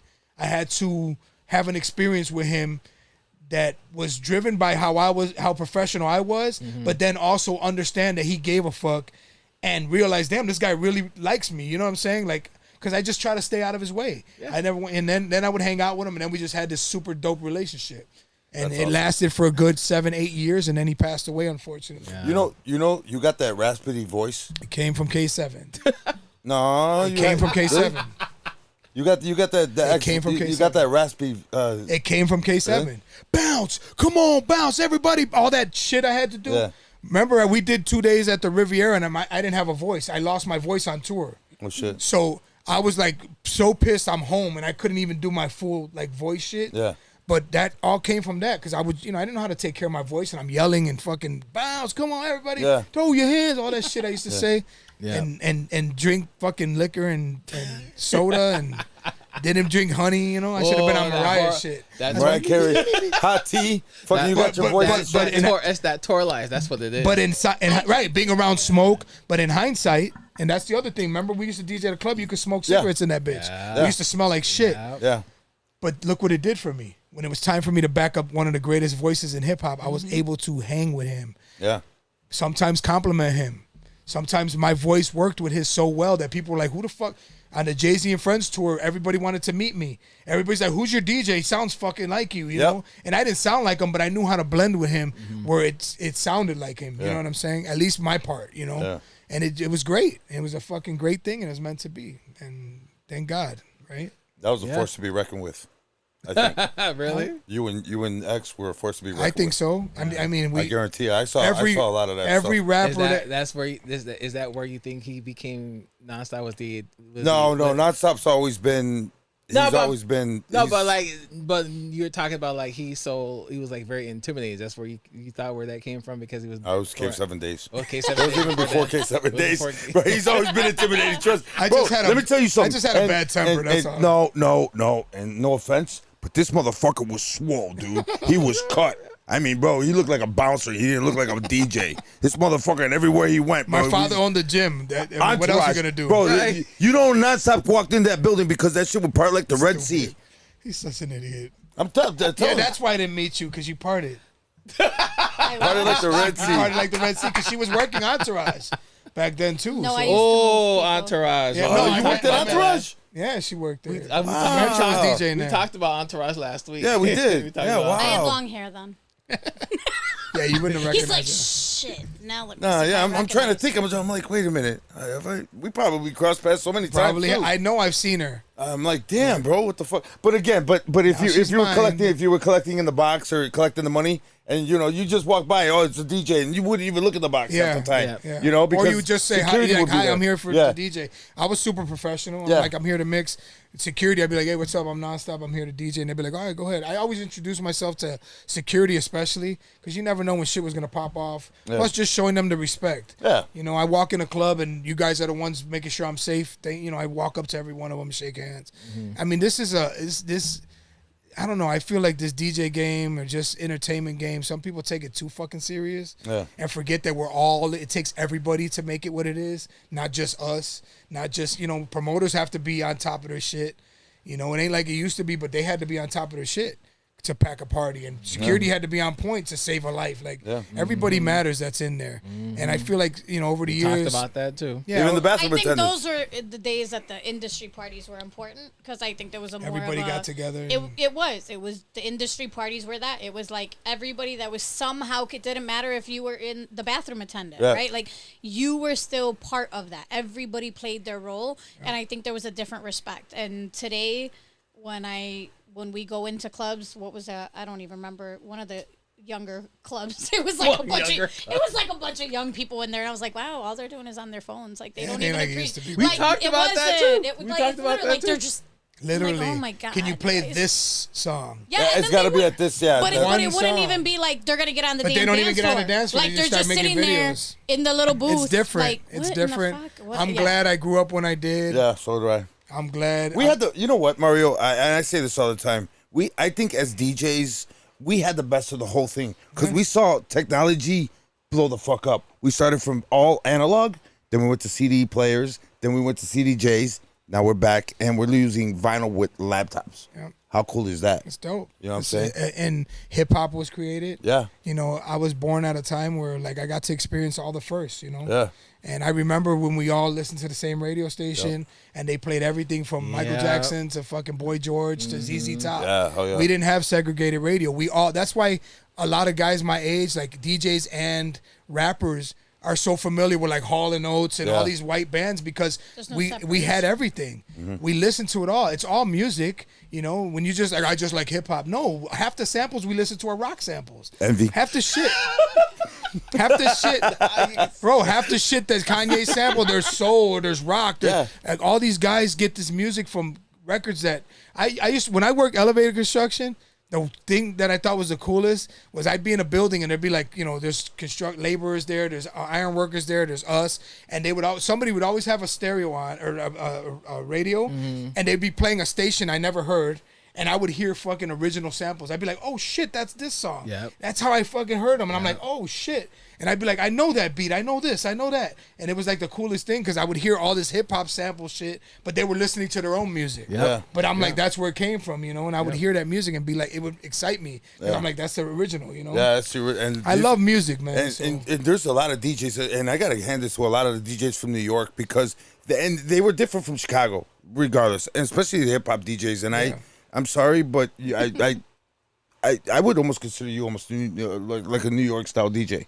You know what I'm saying? And that's what attracted me. I spent enough time out there. I was about to say that because he spent a lot of time out there. No, 80, it's the style. 89, It's 90, the style 91, that he 92. had. It's the No, style no, that no, he no, had. no, no, no, no way. No. I'm not. No. Hold up, bro. I was just about to say that because My style. I was just about to say my because style of a lot DJ. of New York DJs they don't blend. No. They just slide in the I'm record. not saying that. I'm not You saying mean that. my music knowledge? Yeah, you But the that's way because you, I liked hip hop, right, so correct. I just heard it. the way you did your music. I'm not saying because the way I blended hip hop was the way I blended house. I know. So it was the same type of blends, just different beats, but it was also the same type of feel. Certain hip hop, you know, you play this keyboard with this sample and it just sounded like another song. See, you know what I mean? For me, it wasn't just the blends. It was the music choice. It was the music selection. That was the shit to me. That's because I loved He hip does a hop. lot of wordplay if you actually pay attention. Right. He does. And he does. And he's always Watch his reels, like his Instagram reels.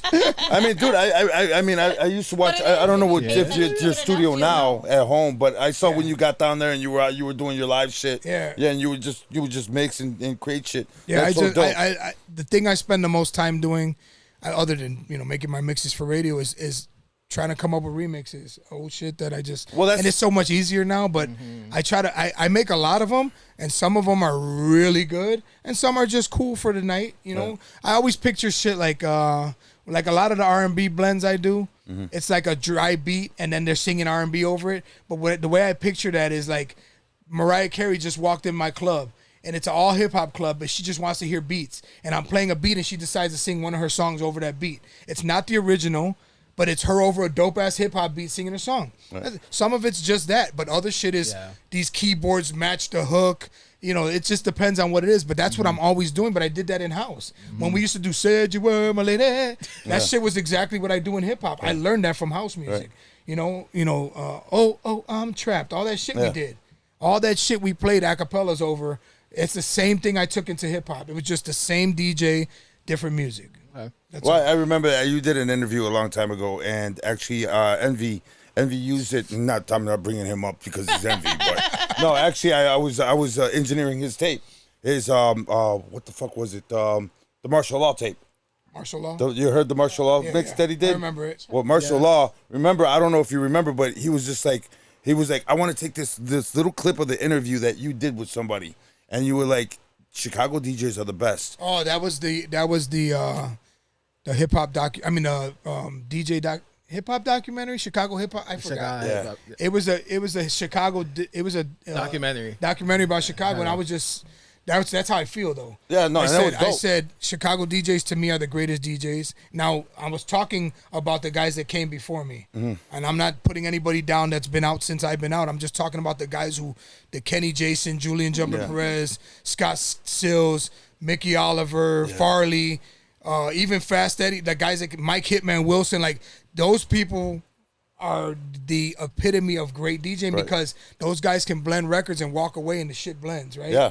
That's how good they can DJ. And to me, blending is the only criteria I judge you as a DJ on. Everything else is right? Mediocre, yeah. No, everything else is adding. I agree. Everything else is adding flavor, right? We all can blend. So what's different from me and you? I'm gonna scratch on this. Yeah. I'm gonna add scratching, or I'm gonna add tricks to mine. Right. I always wanted to be wordplay. more. Right. I wanted to be more than just a DJ, but I didn't call myself a DJ until I could blend two records together. And I don't mean just two records. Yeah. I mean some shit that shouldn't sound good together and it sounds good. And back in those days, we didn't have stems, computers, we didn't have stems, But thankfully we had house music and they made breaks for all of us. Yeah. That's where, but they did that for old school disco and funk too. Remember the breakdowns? Yeah. So it was the same shit, but I was very selfish with the DJ title for years. Mm-hmm. I'm like, you can't blend, you ain't a DJ, but I don't care anymore. I really don't. So sync I doesn't feel matter like to you? I just feel sync doesn't bother me. If you want to sync your shit, do it. Right. But you know who you are. No, You're not gonna stand next to me or anybody in my crew or that does it like I do and act like you're better than us. Right. No, never that. You could do it however you want, but keep your ego down there too. Yeah. You know what I'm saying? Yeah. The ego thing is what bothers me the most because a lot of guys haven't done shit and they walk around with the biggest ego on the planet. Right. And I used to be the guy that would like to slap the ego off your fucking shoulder. I'm not that guy no more. I don't care. If you guys want to sound like, he could though. That's the thing. He could. But if you guys want to sound that way, if you're comfortable see, what is it about us? We want to be great, right? Yeah, we do. We want to be great. We don't want the technology to make us great. We want to use technology to help us get great. Right. But we're not making technology do it for us. Right. You think I fucking ever used a sync button in my life? No. I never. I touched it on accident. I was pissed. Like, what the fuck? How does this shit on? You know what? And if you really think about it, the reason they designed it wasn't for that reason. If you use stems now, you could do fucking live transitions with the sync, and there's nothing wrong with they'll that. sync it, and then all you have to do is take the one and transition, and as you're going up, and then you could jump to the next instrumental. Right, correct. Fast, I get it, and that's fine. Right. I'm talking about most of the guys that's all you it. can do. That's what I'm talking about. No. If you rely on it as a crutch, you're fucked. You're using for what it was built for. Yeah, sure. and I also come from an era. Thing. I also come from an era where you wanted wordplay. You had to grab two different records, grab a third one, grab a fourth one. Right. Like the records, the scratch records that Hubert and them made. Yeah. Those were a life send. Yeah. Like it was great for us, but we started before that. Yeah. Now the records got easier for us. Now we got everything on one record, and it's awesome. But they also look what Craze did with that shit. Yeah. It's easier, but look what he's doing with it. Yeah. Like, you can't do that shit. Yeah, that's crazy. You know, he's doing beats on this one and bringing this one in, and he jumps it. It's all on one piece of vinyl, but I can't do it. Yeah. I can't do it. It's great because he still has to be great at what he's doing. Right. The computer's not going to do that shit for him. Nope. Our computer helps us get to those things. It makes it easier for us to get to those things, but I personally feel I'm proud of who I am. I'm proud that I still move that fader up and down to catch up to my shit. I'm proud when I go off beat because I'm like, oh, see, I suck. I got to get better. It happens all the time. That would never happen. It happens. That would never happen. It happens. I don't believe you. I don't believe you. All right. I don't believe you.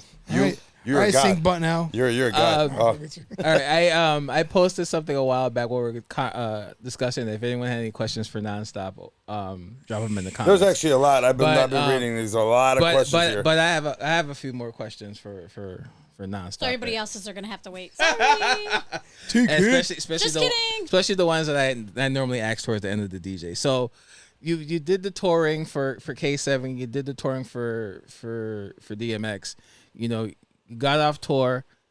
You settled down now. Do you feel like your life is complete? I do. Okay. I feel like I got more than I ever bargained for as my dream. My dream was to be on Chicago radio. Mm-hmm.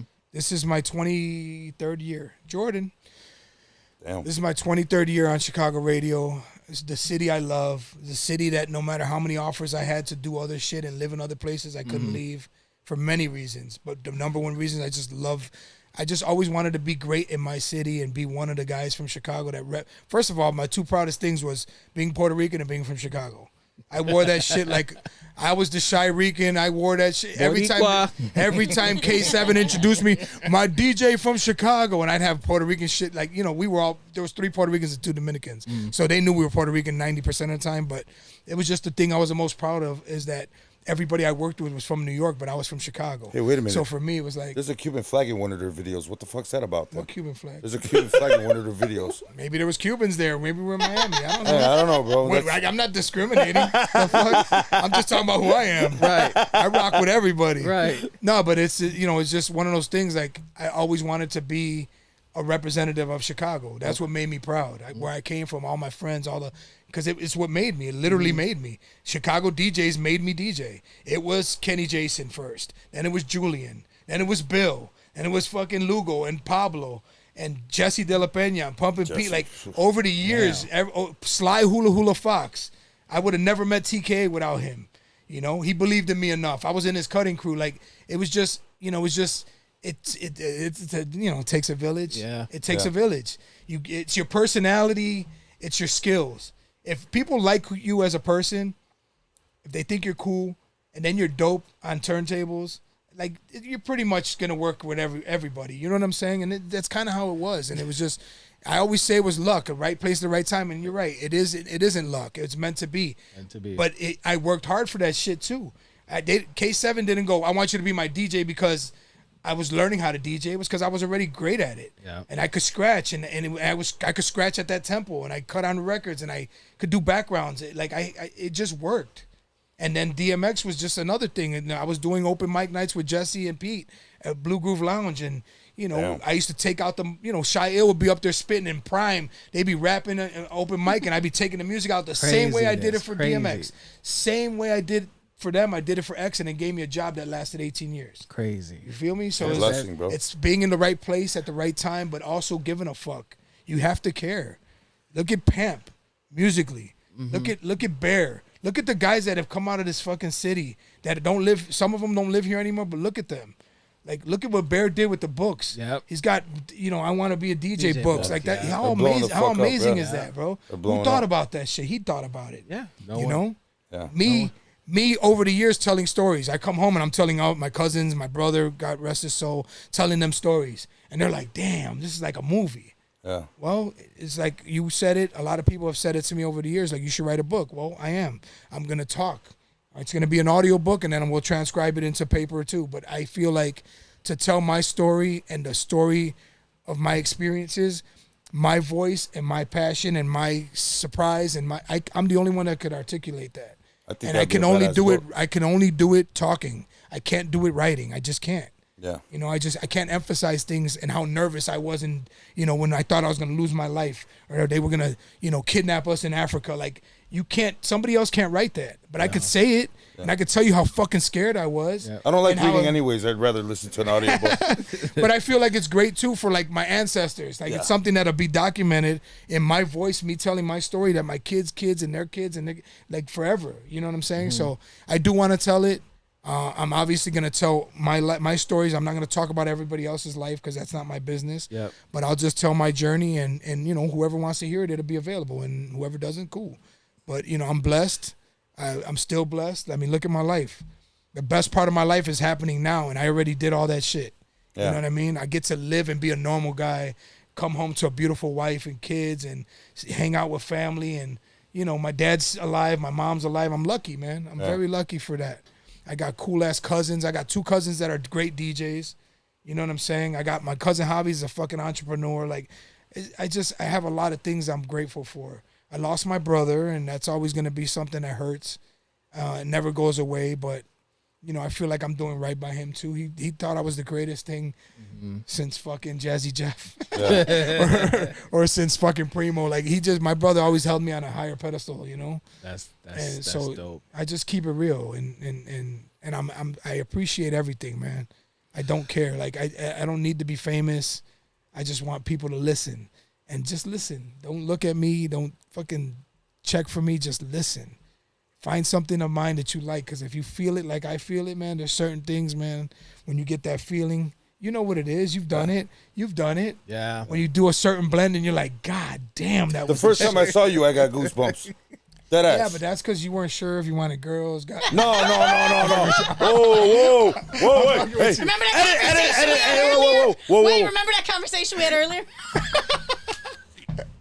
He's like, wait, what? Hey, what kind Wait, of wait, which one? wait, wait, I'm wait, playing. wait. That's how you know how well we know each other. I love this guy. I would never do. say. I I would never say that to somebody I don't like. No, I know. No, come on, bro. Nah, bro. He needs confirmation. He's like, come on, bro. Yeah, come He's on, like, bro. wait, No. All the way over here. So I love you, man. So during your whole career, did you have any regrets throughout your whole career? I When mean, everything happens. when it's happening, you're like, I fucking wish this never happened, but Yeah, but it happens. it happens. It happens for a Listen, reason. man, like I said before, man, I used to pop up at parties to see DJs that, you know, that I knew and I didn't know them really well, but they would always be talking about their parties. And I'd show up and they would like explain to me why the party's empty. And I'm like, bro, you don't think I've DJ'd for 2 people recently? Yeah. It happens. Yeah. And you don't have to explain nothing to me. Every party's not, you know, a movie, even though we like to say that a lot. I don't say it. But, you know, guys like to be like, just kill. That's one thing I used to hate, though. When you're telling me that you killed the club, I don't want to hear it from you. I want to hear it from the people at the club. Right. Because sometimes we think we're killing it and we're just killing it in our own minds. Yeah. We all have bad nights. That and drunk DJ. on any given day, the greatest DJ on the planet could have his ass handed to him. Oh yeah, definitely. We all have bad days. Yeah. I don't take. She knows I get down on myself. If I don't like my set, boy, I'll be 2 days of that shit. She's like, all right, You know. you're what's- good. No, You know he what- does it when I'm there, and I'm looking at him like. I'll be shut up. apologizing to the You'll crowd, be and they're on the like, "What? fucking We mic, I'm loved like, it." nobody noticed. I did because I'm your fucking wife. I Same gotta thing. stop doing Shut that. up. And I'm literally looking at him like, It's because shut I'm a up. perfectionist, Just man, and perfect move is on. impossible. See, and it's the Yeah. old schoolers because I do the same thing. I do the same thing. I'd be like, "What the fuck?" And then they'll turn around and my guys like Alex will be saying or Fast Eddie, and they'll be like, "Nobody even missed a beat. realized it. Nobody yeah. even missed a beat." And I'd be like, even "Fuck." even if it is like other DJs that are around, Yeah. and let's say they may have noticed it, nobody gives a shit because Nobody cares. everybody I goes through care. it. He does. I care too. You know, I and, care and that's too. great for what you guys do, but the reality still is, even though you're hard on yourself, you're still taking away that moment that all those other people just enjoyed what you did. So it's like you sell yourself short by not appreciating what the 100 or even 10 or 2 people Yeah. they appreciated Everybody what you matters did. to me. So at the end of the day, you might be a hard critic for yourself, but realize that it still mattered to everybody else that was out there. So it doesn't, like, it's almost like, what's the point?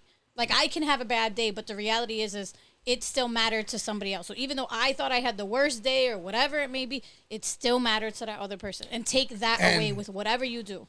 Yeah. Alex, I think we found our psychiatrist.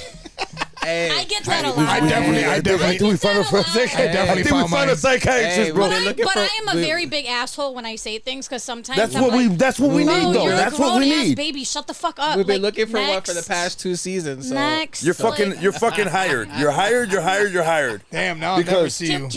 No, we can do it. We can phone, move it phone, closer? phone. Yeah, I was like, Zoom. yeah, can, Yeah, can I? Zoom. Yeah, can we Walking zoom by my in? underwear and shit. Hey, So nonstop question for you. What would you tell your younger self now if you during this whole career? damn, that's a good question. I never thought about it, but I think where I'm standing right now, you know, just keep going. You know, just take everything in stride and don't get too down and don't get too high. Kind of how I live my life like that. I've had a lot of depressing days. Don't get me wrong, but I've Yeah, always been able to everyone climb out of does. it. Yeah, I've always been able to climb out of it, and music has always been there, and it helps. You know, so I think I would have just been like, it's gonna be a rough road, but it's gonna be worth it in the end. Remember when DJ V was on here and we talked about that? DJ V. Yeah, and he was talking about that, man, and you know, and everybody thinks that going touring and being on stage constantly is the cat's ass. No, it's It's not. depressing. It's very depressing. depressing. It's a lot You of just lonely said it. nights. It's a lot of lonely nights, exactly. Even for And me, they talk about it's- Avicii. It was hard. Yeah. Like even not when I'm at home. I'm saying I've gone on the road with him for Yeah. like a week, and I'm like, this fucking sucks. Yeah, Like, it's not- why this is horrible. from just driving city to city because I was never gonna stay on a bus with them. So No, I hell no. rented I saw my La own Bamba. truck. No. The bus was wild. Oh no! I I believe was it. like, hell, I will lot drive of my smoke, happy too. ass. Yeah. Yeah, like I will drive my happy ass from what was it, Boston to North We drove from Carolina? Boston to North Carolina. Holy yeah. shit. in like 7 We just days. did those legs, Yeah, like yeah. it was like every And day yeah, was, that was our tour. Yeah, that was yeah, a dark and that hell was is hot. Yeah. and that was like I'm like. This is like this is so exhausting, and it's mentally, emotionally, physically. It is very exhausting. Yeah. Oh yeah, I You believe know? it. So it's like a lot of people are when they tell me, "Oh, it must have been great." I'm like, "No, it fucking sucks." It is, Yeah. but Like, it's it's amazing. it's great for what the it is. time. It's Yeah. great for the time you're on stage. Right. But there's But a the rest of whole it that you're 23 forgetting. hours left. Yeah, in you the gotta day. you gotta go to sound check, and Yeah. you gotta do this, Yeah. and then you're gonna have dinner with the promoters. And Sometimes. you gotta Yeah. meet and or greets and the whole you nine yards. got drama, somebody trying to say something.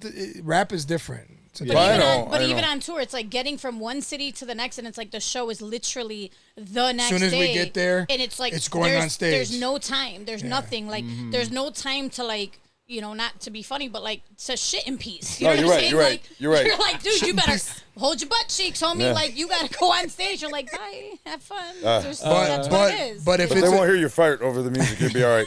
but if it's Let it rip. but if you, it do but you, it, boo-boo. but if it's a dream of yours and you I do love it it. and you're able to do it, man, it's the best feeling when it's over. Yeah. Because it's like, man, I did it and I'm still alive and I feel like I'm still young enough to enjoy life, right? And still DJ and still, I don't know, man. I'm just in a different place, man. If you have a supportive crew, and this isn't just, this is in life, right? Like anything, I didn't get into the career I'm in until I was in my 30s. Like that was something I wanted to do, and it wasn't until later.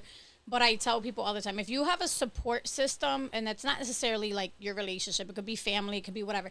If you have a good support system and your community backs you on what you want to do, and there may be times that week your ass is eating ramen noodles all day. There was plenty of times I lived on a ramen noodle diet because my Man, I ass used was to love broke. that shit. Hence why I'm foodie now because I'm like, I can afford a nice meal. I'm going to go enjoy it now. right. But if you have that support, and if that's even having support for yourself, do it.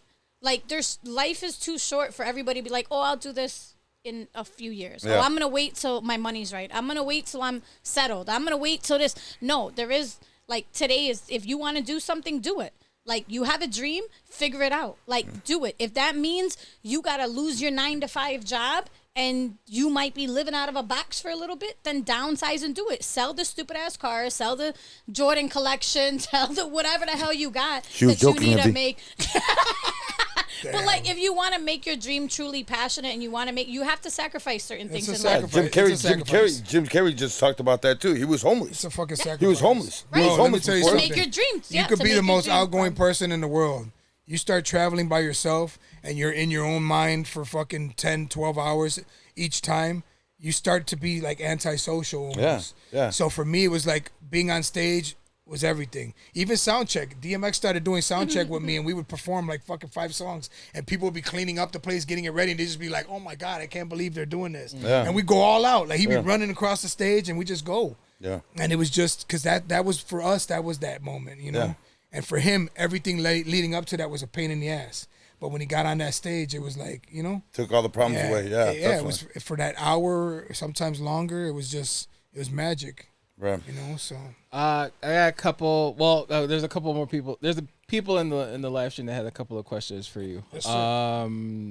DJ Blackout said that will there ever be a henchman reunion? I mean, I don't know. It was Henchman's was Boogie yours, right? Boogie Boy and I started the Henchmen Okay. because we didn't have a crew, and we wanted to be heavy hitters really bad, but they weren't looking our way. So we became the Henchmen, and then we did a Cornerstone mixtape in Logan. Like we took pictures in Logan Square, did that Cornerstone, and the Heavy Hitters came right after that. That was dope. So we left it in the hands of everybody else, and things didn't go well. Now let me ask you one more question, because that is Heavy Hitters in New York too. That was you guys too as well. The Heavy Hitters are it created in New York. Okay. That's our Okay. crew is it's worldwide now, but That was worldwide. yeah, 'cause that's you our crew. Because he got 33 in the third. you No, got- 33 is oh, not wait. on it. Oh, he's not. Wait. No, we got Ferris, Ferris, Amaris, Sean Mack, Sean Mack.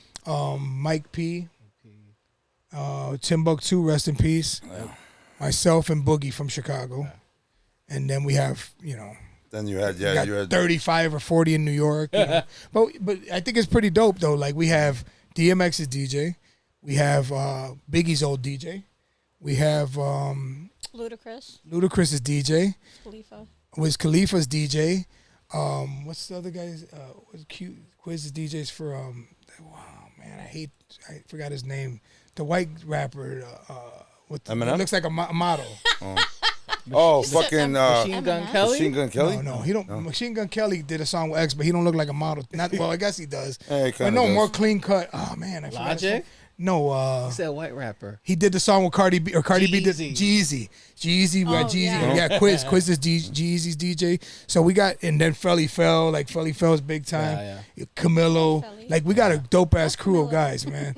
But I they're think all it's, really I just good think it's, people. yeah, they're all good people, man. Amazing people. One thing about the heavy hitters, man, like we used to love the way they move. We show up at Mix Show Power Summit, they had their shirts on, they were always Yeah. together. It was just I that. saw a picture of all of them recently on Facebook. Yeah, they probably did because they do a The lot of reunion. listening Yeah, parties, reunion, or they do listening parties and they all show up in New York. The Yeah, but retreats. it's one of the I like best the crews. retreats. I think I'm getting close to 20 years. On that. Wow. Damn. I Wow, think that's awesome. it was like 06. I think I became a heavy hitter in 06. It has to be no, it has to be earlier because I was a heavy hitter when I was with X. I became a heavy hitter before DMX. I don't know. I can't remember. I'm old. The years, Hey, you better watch the them out. years are If I have the record, I'll play it. Now speaking of old, because Oh, you got to point at me. hold on, because DJ. Shots Remember- fired. So when DJ V was on the show, when we talked about it last week with Mark V, we were talking about retiring as a DJ, right? I'll never retire. Okay, but then I said last week that I can't see myself being. You're 55. I can't see myself being 55 and still DJing. That That's shit. fucked up, bro. I'm sorry. That's fucked up. Why? Hit him. No, Wait, no, wait, no, wait, no, wait, no, wait, no, wait. No. Why? I think what you mean is for a living. Hold on, wait. I just No, hold on. I can't. No, I take that. back. Psychiatrist is talking. I said that. No, when I corrected myself last week and I said I can't be 55 and DJing at clubs still. Right. Yeah, and I That's don't what do said. that. That's what I said last. And I don't do that But- unless it's old school. But right, I was gonna say it depends on the venue. Yeah, I could. Right. It depends. on the But I also feel like as far as making it my go-to to make money and pay my bills, I stopped that a long time Yeah. ago. That I understand. Cause it's like I can't see myself being cause then you have to be at the clubs. And I don't want to be at clubs. Yeah. Like Cause I'm they gonna have grandkids old enough to go to clubs soon. Like I'm not trying to do that. And that's what. And that was my There's a biggest lot of gripe. DJs younger than us that there's a lot of great DJs. It's not just it didn't stop with us. Yeah, of course. Like there's guys that care like we do. Of course. There's guys that are every day working on their craft and they're really good and they can do those parties and they're younger. Metro's fucking in his 30s. So since we're talking about that, so what do you think about the DJs in Chicago nowadays, nonstop? I mean, I don't know. Okay. I know the ones I know. Okay. And it'd probably be the same ones all the time. Okay. I think I still think we have the greatest DJs ever if we're going back in the past. Mm-hmm. I think social media has changed the DJ in Chicago because we all used to look at the blueprint and now we look at the blueprint outside of Chicago. I mean, it's like I said, I don't want to judge. Yeah, I don't. yeah. If you can do it and you're happy within yourself doing it the way, with a sync button or I don't like DJing on controllers, but I'm starting to come around to the idea that it's convenient, right? I just can't get loose on one. But I'm not going to shit somebody for doing it. Yeah, yeah. If you want to do it, do it. If you're looking for a serious judgment from me and I see you with a sync button, I'll be like, you got to learn how to blend. Yeah. I'll just keep it 100. Yeah. I personally don't feel like the word DJ is everybody deserves it. I don't. Some people want to be entertainers. They want to be on the mic more than they want to put two songs together. And that's fine too. I don't want to judge anybody anymore. I think we still have the greatest. I still think Julian could whip 90% of DJ's asses on blends. I still think Kenny Jason could whip Pablo and his music, Lugo and his fucking music, Mike Hitman Wilson. Like I don't doubt any of them. I just don't. I feel like the greats will always be great because they had the formula already. Mm-hmm. And what they put on that is what makes them who they are. Mike Hitman Wilson, great DJ. Phenomenal, probably one of the greatest producers to ever come out of Chicago in my eyes. We met with them at the dinner last year. That's what I'm saying. Like to me, Mike Yeah. and Mike is the guy that gave me my first. I did a mix on GCI in Mike's place they didn't say my name. It was Mike's mix, but he gave me my first shot at doing a fucking mix, and I had to edit the reel to reel, and my edit broke on the radio. That was my first experience on radio. Oh, shit. Yeah. But he gave me that opportunity because he always believed in me. Yeah. Mike was one of those people that fucking always like, yo, I love the way you DJ. I love you. You're a great guy. And he motivated me so much. And Bill was another one. Bill was man. When me and Bill became cool, we were both DJing at the Hillside Holiday Inn in fucking 1988 in or 87 or 88 in Hillside. In Hillside. He was DJing. He was obviously who he was, and I was one of the guest DJs. And me and him just hung out that day. Went him to his crib. Spent the night at his crib. We went to eat, and I'll never forget. And he probably gonna hate me for this one, but I said it before. Bill got paid that night. Went in his drawer, had a stack of money in there. Put most of his money away and kept enough to go eat. And we went to eat at Denny's. Okay. And I never forgot that shit because I'm like, everybody wants to carry around their wads of money. This guy is making money. He puts his money away, just brings enough to spend. That guy's going to go far. Yeah. He's going to be great forever because he's going to be great with his money and great with, you know what I'm saying? And look at him. Yeah. Bill hands down is my favorite DJ of all time out of Chicago. Well, you done answering one of the questions I asked towards the end of the show, so. Yeah, he's my. Well, Kubert said the same thing. Listen. Kenny Jason, Julian Jumpin' Perez, Bad Boy Bill. For me, those are the three that made everything different for me. Okay? And then you could add in the little sprinkles. Fast Eddie scratching changed the game for me, you know? He could animate. And not a lot of people knew that Fast Eddie scratch. Fast Eddie was one of the best. He had that, that shit was, that simple-ass scratch. It was like the most technical fucking scratch of the 80s. If you could do that scratch, bro, you were the fucking best.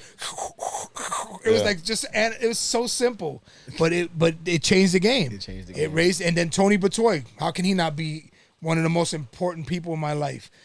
Not for booking me, but for the people he brought to Chicago that allowed me to witness. The guys from New York, the guys from D.C., he brought the DMC battle. Yeah. You know, Tony's that guy. He brought the freestyle shit. I met TKA at the Riv because Tony Batoy hired them. They became my friends, and I ended up scratching on Maria and doing all kind of shit with them, and then doing K7. Like, that's Sly and Tony for that. Mm-hmm. So, I mean, I could thank people for the rest of my life because everybody took part in me getting to where I had to go, bro. Everybody. That's that journey that he's been on. That's my journey, and it's all filled with Chicago legends. And again, call me a legend. A lot of people like to do that. Fine. I'm old. I guess when they call you a legend, you're just old as fuck. But the legends that have helped me get here is why I am who I am. You know, everybody took part in that shit, man. Everybody. Rick Garcia. Let me not forget Rick Get Down Garcia. Me and Rick, we used to make music together and hang out together, you know. DJ Attack, Andy, rest in peace. He gave me my first remix on a house record on Unison Records and Take the Time. And I made a version that I thought Bill and Julian would play. And when they debuted the song on the fucking radio, Bill played it and Julian played it. Julian played exactly the part I made for Julian because I felt like that was his style. And Bill played exactly what I thought. So I knew I was onto something, but a house wasn't for me. Yeah. House was what created me and made me love music. But when house got real sample heavy and repetitious, I lost interest in it because I like stories. Mm-hmm. I like people talking and telling me verses. I like, I remember when, I like that shit. Yeah. That's why I love freestyle because it was love songs over fast beats. Yeah. And I want to hear content. That's why I love hip hop. They were telling stories. You know what I'm saying? So for me, it's always about the vocal. Besides DMX, obviously, who was your favorite hip-hop artist? My favorite hip-hop artist in the 90s was OC. And he's the guy that made Born to Live Life. Yeah. He's from Digging in the Crates Crew. He was my favorite back then. He was the guy, my brother, my cousins, everybody will tell you, every freestyle he did, I was OC'd up. Oh. He was my favorite, hands down, in the 90s. And, KRS-One, of course. That's one. But that's easy. Yeah, bro. Tribe Called Quest, easy. Yeah. If you want me to pick somebody he's easy. OC's easy if you're a hip-hop fan. Yeah. But he's not as well known now for what he did then, and he was phenomenal. Yeah. He's still fucking dope. Yeah, he's more underground. Yeah, he's definitely underground, but he's from Digging in the Crates, so I liked all that shit. Pun was my favorite. Yeah. When Pun came out, it was like I was Mr. Pun. You know what I mean? And Biggie was a big... It goes in stages. Mm-hmm. Back then it was OC. Then it was Biggie's one of the people. Like when Biggie died, I cried. Yeah. Like I met Biggie. We did shows where Biggie and Diddy and everybody was performing, so I got to talk to him before, and I met him, and Biggie talked to me like. His music spoke to me, his flow, everything about him. Like, I hated Tupac for so long. I love Pac now. But back then, because I'm one of those guys, like, and I'm bring Boogie up. I love you, Boogie. But, like, Boogie was the guy that, like, he came at you negative when he respected you. And that's what I felt Pac was. And I never liked that shit. Like, I love Boogie Boy, but I hated Gangster Boogies because it was all these game bangers talking shit. And that's not where I was. I was about unity. I was about, fight the power and, Tribe Called Quest and us vibing and us getting. And he was more about that negative shit. And I always disliked it because I was like, that's not. I like to unify. Mm-hmm. When I was in K7, we did a show at Universal Studios in Florida, Orlando. Yeah. We were performing there. And Funkmaster Flex was there, and ODB was arguing with Kid Creole from Grandmaster Flash from the Furious Five. Yeah. They're arguing, and I'm like, "Yo, come on, guys!" Like, because they're like, ODB's like, "I don't give a fuck who you are. Ain't nobody taking me out." Like, he was basically like letting them know, "I'll go against you right now." And Kid Creole was like, "It's not about that." And they were just like going back and forth. And what if Funk? And I'm like trying to calm them down. And Funk Flex is like, "Bring that shit to my show. Let's see who the best is." And I hated him for that. Yeah. But what made him famous? That personality is what made him a rich man. Yeah. I just never had that in me. Yeah. I couldn't do it for money. And I'm not saying he did it for money. That's his personality. Yeah. But I seen Gangster Boogies sell. Gangster Boogie, one mix sold more than my whole collection. Yeah. Because that's what people wanted to hear. It just wasn't who I was. Right. So I stayed true to who I was. And I made what I deserved to make. And it's all good. But that's how I felt about Pac. It was like, man, Pac talking about he slept with his wife. And I like, fuck Pac. Yeah. I hate him. And he came to pick up a female at our video shoot. Oh, shit. At one of our we did Zunga Zang. He was dating one of the girls that was in the video and came to pick her up. Right. But I just didn't like him at that. When he came out with Death Row, I hated him. Yeah. Now it's not like that. Now I grew up and I'm listening and I'm like, it wasn't that. And now I see even with him and Biggie. And you see the politics and the the industry. Yeah. It was the industry that did that. Yeah. You know? It was. But so I have different favorites throughout. Obviously, X was one of my favorites. And my brother, rest in peace, Adrian, I love you. My baby brother would be like, yo, you got to listen to DMX. You got to listen to DMX. When I finally did, I called him, like, you're right. He's that dude. When I wrote down his lyrics, I was like, holy shit. So X is definitely one of them. X is dope. All right. Well, it's been a long conversation tonight. Sorry. No. Stop. Dude, but it's storytelling. Yeah. It's storytelling. I don't want to stop, but you guys got to work tomorrow morning, right? No. Okay, cool. Let's keep going then. We can go as long as you want. He's got to go night-night, though. He's got to feed the cats. Not those. And not those cats I got either. the freaking cats. Before we get out of here, though. Before I get into these questions. Real quick, short I know answers. Yeah, I'm gonna say no short answers. I know next in 2 weeks you'll be gonna be at the Cinco de Mayo event with Dave C. Yes. What can we expect? I'm gonna try my best to prepare for that one because I'm on something else. So I should be good. I'm playing house. Okay. I'm going back to my roots. Yeah. Wow. Yeah, I'm gonna play old school house, but I'm gonna try to come up with some. Like I said earlier, I'm not trying to just stand there and blend anymore. I gotta try to give you something. Hopefully the equipment is what I need. If not, I'm gonna try to do what I can. I'm gonna stop trying to be so hard on myself. You hear that? Actually, Dave C just posted a picture of the PLX. He said he tuned up the turntable. Yeah. I need turntables and an S9, please. That's exactly what that picture was in. Thank you. I want to play house. And I'm gonna have some remixes. Obviously, I got a lot of my own shit. I'm gonna, I'm trying to. Again, I don't want to sound like everybody else, so I have my own versions of shit. It's classic. I know I'll be there. I'm there from. I started in the '80s, so that's where I'm gonna stay. Stacey said yes. Thank you, Dave. I want to scratch a little. I'm gonna practice. Wow. Maybe I'll double up. We'll see. We'll see what comes up. I have to practice. I'm gonna practice for this because Dave tricked me and was like, "Hey, how much?" And I gave him the homie price, and then I saw the flyer and it was like 37 DJs on there. I'm like, mother. It's like the old school days. It's like back in the days. Yeah, You remember I that's know, what it was, I know, bro. but I know some people on there ain't making what I'm making. They're making more. Yeah, So I'm like, why can't I be in the more? Yeah, because Two there's stages. rooms. Yeah. There's two and stages. I guarantee you I'm going to be in the small room, right, Dave? No, fuck it. All right. It's okay. Look who's on there, though. I don't care. Yeah, you got Flip. I'm just wanna play records. You got Mickey mixing Oliver. Yeah. I'm gonna be on this. Yeah. Chicago greats, bro. Yeah, we're gonna be. Yeah, we're gonna be there. I'm not known. I'm not known for house, so Yeah, that's. I get it. Dave C, 3J, and Patrick are going to be on the show next week, so we're going to be Dope. talking about the show. Fucking dope. Next week. I'm gonna prepare for it. So if I suck, it's my fault. Bro, listen, if you're preparing for something, dude, this is. Yeah, great. Set it They up. see- Set they- it up for the This big is, fail. forget it, In bro. regards to the homie price, he's like, you didn't ask. I thought it was just me and him. I was like, I ain't gonna charge him. Like, we all good, bro. Wow.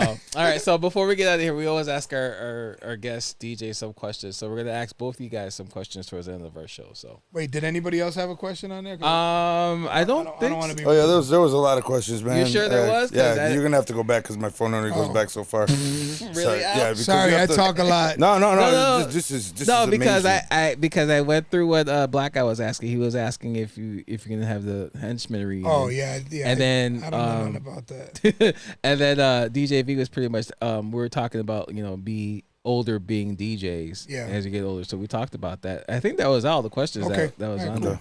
I could have sworn there was a Cool. couple more. I mean, some of the Oh, questions. somebody asked in the beginning. Do you still like your break beats? Do I still like my break beats? Yeah, break beats. Or do you still use break beats? I have them. I haven't done a set with them, but I have them. I still have vinyl, and I have a lot of that transferred. So I have them. I just the plan for this year, going forward, because we got a nice space now, is to I want to start putting out some classic mixtapes. Not mixtapes, but like on Mixcloud or wherever. Just making downloads available. Yep. I want to do a lot of classic series now. So I want to do more, more deep hip hop. I want to do some fucking probably some breakbeat shit. I want to do some more disco and funk. Another house mix with my cousin Eddie Wildstyle. I want to do like a high energy mix. Like the Italo disco stuff. Yeah. Everything I used to play. Everything I used to play when I Italo was disco. Shit, I Yeah, haven't heard that shit in a minute. I just want Somebody to. asked about that if you're gonna do a freestyle. House I'm gonna mix. do He already another has freestyle mix. I'm doing some a. on his Mixcloud. Go look at him. I'm gonna go do. I'm gonna go do another freestyle. I'm doing another freestyle mix for sure. That one's already. I just got to get in my space to You do got it. advice for younger DJs. You got to have you. Yeah, that's part of the questions I asked towards the end. My advice for younger DJs is part of everything I said earlier. If you really want it, You gotta go watch it. Look for it. no. If you really want it, do it the right way. It depends on what makes somebody happy. Maybe somebody just likes to, with technology. Maybe they like the sync button because it's easy. I don't just try to be great. That's it. That's all Just I be can different. give you. Yeah, be different. And you're gonna have ups and downs. Have you met Charlie Chase? Yeah, that Have I met Charlie Chase? Yeah, Pamp asking that question. Pam, shut up. Charlie Chase is like one of my brothers. I met Charlie Chase. there's I met pictures of Charlie him on Chase. his social Yeah, media. I met Charlie Chase years ago. He gave me so much love, bro. That's one of the greatest. First of all, he's one of the greatest people in hip hop ever. Yeah. He's the first Puerto Rican to be in a hip hop group and he was in a movie, the first hip hop movie. That guy's the most generous, down to earth human being imaginable. Like he's so nice that he makes me question if I'm nice. Right. He's just a great person for being who he is in that stature. I love Charlie. And Oliver is asking why you so sexy. Because he's married to me. Who asked that? Oliver. Because he's married to Oliver. me. Because of You my were wife. there, remember? Yeah. Yeah, but that's Oliver. not. That wasn't the reason Oliver why. gets a lot of puss. Hey.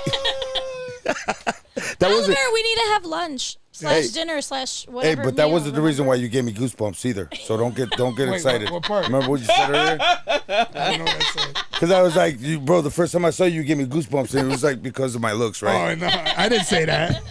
Shit, my looks. Nah, dude, you fucking put that shit Yes. down, bro. You put that shit down, bro. All right, so towards the end of the show, we ask our guest DJs some questions. So we're gonna ask both of y'all some questions. So, ladies first. Eero, who's your favorite DJ? That's easy. I say it all the time. All right, who's your second favorite? I don't know. I don't have a second favorite because then it's not really a favorite. God, she's got a gonna be a point. counselor. She only has Just one saying. station on all her. No, I'm kidding. Okay, so not even kidding. He has his flash drive. if you go on our website, you'll see it. I have it in my car playing all the time, and obviously, because I am his wife, I get mixes when his ass remembers to take my flash drive out of my car. She gets updated. An updated flash drive. Well, now it'll be real easy, so yeah, we're good. it is. But Yeah. Point being, I listen to his shit all the time. I have my own music preferences, and I listen. What do you listen to? Curious. Oh, I'm all over the place. She has dope ass music. Like She what's listens- I don't know what to call it. It's well, like it's it's new hip hop, but it's like obscure artists that sing dope as fuck, rap dope as fuck. It's just like females and guys. Like she has this whole it's other. about. I don't know what to call it, but it's new shit. But I it's would say like, it's more like it's more like spiritual rap because it's definitely shit. it's all that's about like, uplifting. it- Like it's not like uplifting godly, shit. but it's like talking about pain. It's like it reminds me of like Lauryn Hill and. Yeah. Okay. It's like Erica real Badu's. dope, like Like, the Roots yeah. and Erica Badu. It's that type of shit. It's like But really, it's the newer artists really that are, like, new very- artists, but really good Underground, production like, and yeah, really like dope just- lyrics and voices. Like it's crazy. He So it's takes like a whole lot- other world. He gets all types of shit. I'd be like, he'll take Shazam, Shazam, Shazam. Oh, and I'm like the names right. I on make there. acapellas of that shit. I'm gonna. I told her I'm gonna He do a does mix lot like that because of eventually. yeah. And I Eventually, gave I'm him gonna do a whole mix of list. all that new shit because that shit Yeah. is good lyrics. I It's gave not him this like fucking 30 I'm artists high that he's shit. never really heard Is of. it's like they're independent? Yeah. Really? Yeah, all okay. of them. Independent, yeah. All of them. Yeah, she like, girl. and he's like, "Where is it?" I go, "It just came out." She It listens just to is, Pamp. He says. I do. I do. Pamp is. And Pam got a question he's for you. not my favorite. How do you put up with him? Because I'm an asshole and I don't take anybody. No shit. I am. If you ever see me out, I love wearing my assholes live forever hoodies. So I am a. I need true- one. I need one. I'm serious. I am a true asshole. I'm a Leo, so I'm not easy to deal with either. So when you have two fire signs, he's an Aries. I'm a Leo. It works. It's an explosion. Pamp knows I've cursed him out in front of him. And, I'm an Wait, asshole. you cursed out Pamper him? No, him. Pamp knows. But I do let it low. and nonstop, we already know, but who's your favorite DJ? My favorite DJ? I already said it. Me. Just kidding. Just kidding. Bad Boy My Bill. favorite DJ of all time is Bad Boy Bill. Bad Boy Bill. Hey, Bill. All right, and then nonstop. What is your? I think I know this, but what's your favorite DJ setup? Or if you had a DJ rider, what would it be? My writer? What his writer All right, always well, was? My writer always was. 2 turntables and I wrote a it. I'm sorry. Serato ready mixer. It changed over And what the about the years. green M&Ms? No. No. No Coconut water? water. Coconut water. And almonds. And almonds. Coconut water. Ugh. Ugh. I like coconut water. I like It's coconut just water. Better hydration. Yeah. Really? Yeah. It's just so bland. Yeah, my shit is I simple. don't know. All right, You have so, your so- Puerto Rican and Mexican card taken away. Sorry. You're not Hispanic Sorry. anymore. So Dave, see you hear that? He needs 2 turntables and a Serato ready mixer. Well, no, he gets S9 now. I'm specific now. he was that's nice. No, he wants the S11. I want or 11. It's fine. I mean, they're the same shit. And the coconut water and almonds. no, they're not. One's got the cool screen. Yeah, I don't give a Sea shit salt about that. almonds. Too. You know, just so you know, I use the bare minimum of everything. I might use my Echo, maybe. Yeah. I don't even need that because the stems I use it on there usually, but I'm a bare minimum guy. He's a very simple You man. give me a fucking mixer that I can mix on, and I'm happy with that shit. Yeah, If I can because, raise and lower the you know, volume. your echoes used to be, thunk, thunk, thunk, I never scratched up though. no? All right. Just a little bit. Arrow, what is your favorite genre of music? Earlier, I'm all over the place. You're all over. You're very eclectic. I am very, like, Very if you eclectic. were to ever listen to anything that I listen to, you'd be like, what in the fuck? Yeah, We just went it through runs the puberty. gambit. But us as cannot. DJs would probably just like nonstop would praise it because we're sick of hearing all the same Yeah, shit. and that's why, like, Yeah. I've literally made him a list. He was like, I need to make a mix with all of these artists. And I wrote down, like, at least 20 artists. And I was like, here, go figure out all of these people. That's who you can make a mix with. So Right. I think it works for him, too, because there's shit that I listen to. He's like, what is Yeah, I love. I just They love being sampled blah, because blah, it's blah. good I'm like, music. I don't know. I like It's the good song. music. That's what, yeah. Nonstop, what's your favorite genre of music? 90s To hip play. hop. Okay. I think I could ask this question to Arrow too. What since you worked in the industry in the past, what is your favorite venue to work at in the past? Venue? Yeah. I know mine. Ooh. I don't know if I have. I don't know. That's a good question. I don't think I have a favorite. Hey, Envy, don't Is get that fired, bad? bro. Okay, I'm not trying to be funny, but I would say like where we did our vow renewal right now, just because I like the food where we were at. But that doesn't count. It's a banquet hall, but it doesn't count. Yeah, I don't know. Okay. I genuinely don't. All right. I don't know if I have a favorite. NonStop, what's your favorite venue to play in the past or present? My favorite venue to perform in was the House of Blues. I was gonna say it was my favorite to watch you. Anywhere. Okay. The mics, the fucking monitors, man. The way the mics sound like this. Yeah. Like warm. And it just, that's where I sounded the most like X. It just, I could blend so much. Because sometimes we go in places and the mics are like super high pitched and your voice doesn't even sound like it. That is also on the end of your DMX remixes that you made. Yeah, the DMX. That, for me, it's one of my favorite places that I've ever watched him perform. Okay. And I have the video footage from... Was it your intro? No. No, it's it's my intro. It was your intro. So when I say I said, if y'all ready for are y'all ready for DMX? And like, yeah. And I'm like, if y'all ready for the dog, I need your help bringing him to the stage. So when I say DM, you say X, DMX, DMX. And I did that whole intro, and she gave it to me. But I was behind. She recorded him, it. so I hear it differently with his monitor, right?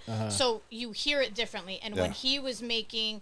I was doing a remix album, his tribute to X. And I put it on my What's My Name remix. If you've never heard it, you're snoozing because you literally need to listen to every single song. It's amazing, and the shit that he put together with it.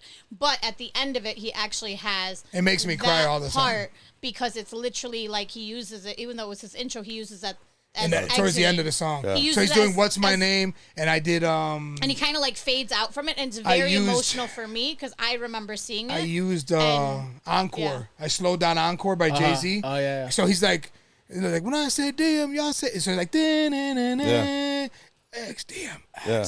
And then he goes, let's get it on, and it goes... And then goes into this piano ending, and it's the last time I heard X live saying... Not that time, but since I'll never hear it again, he said, let's get it on, and then it fades, and it's just piano. It just fucks me up every time.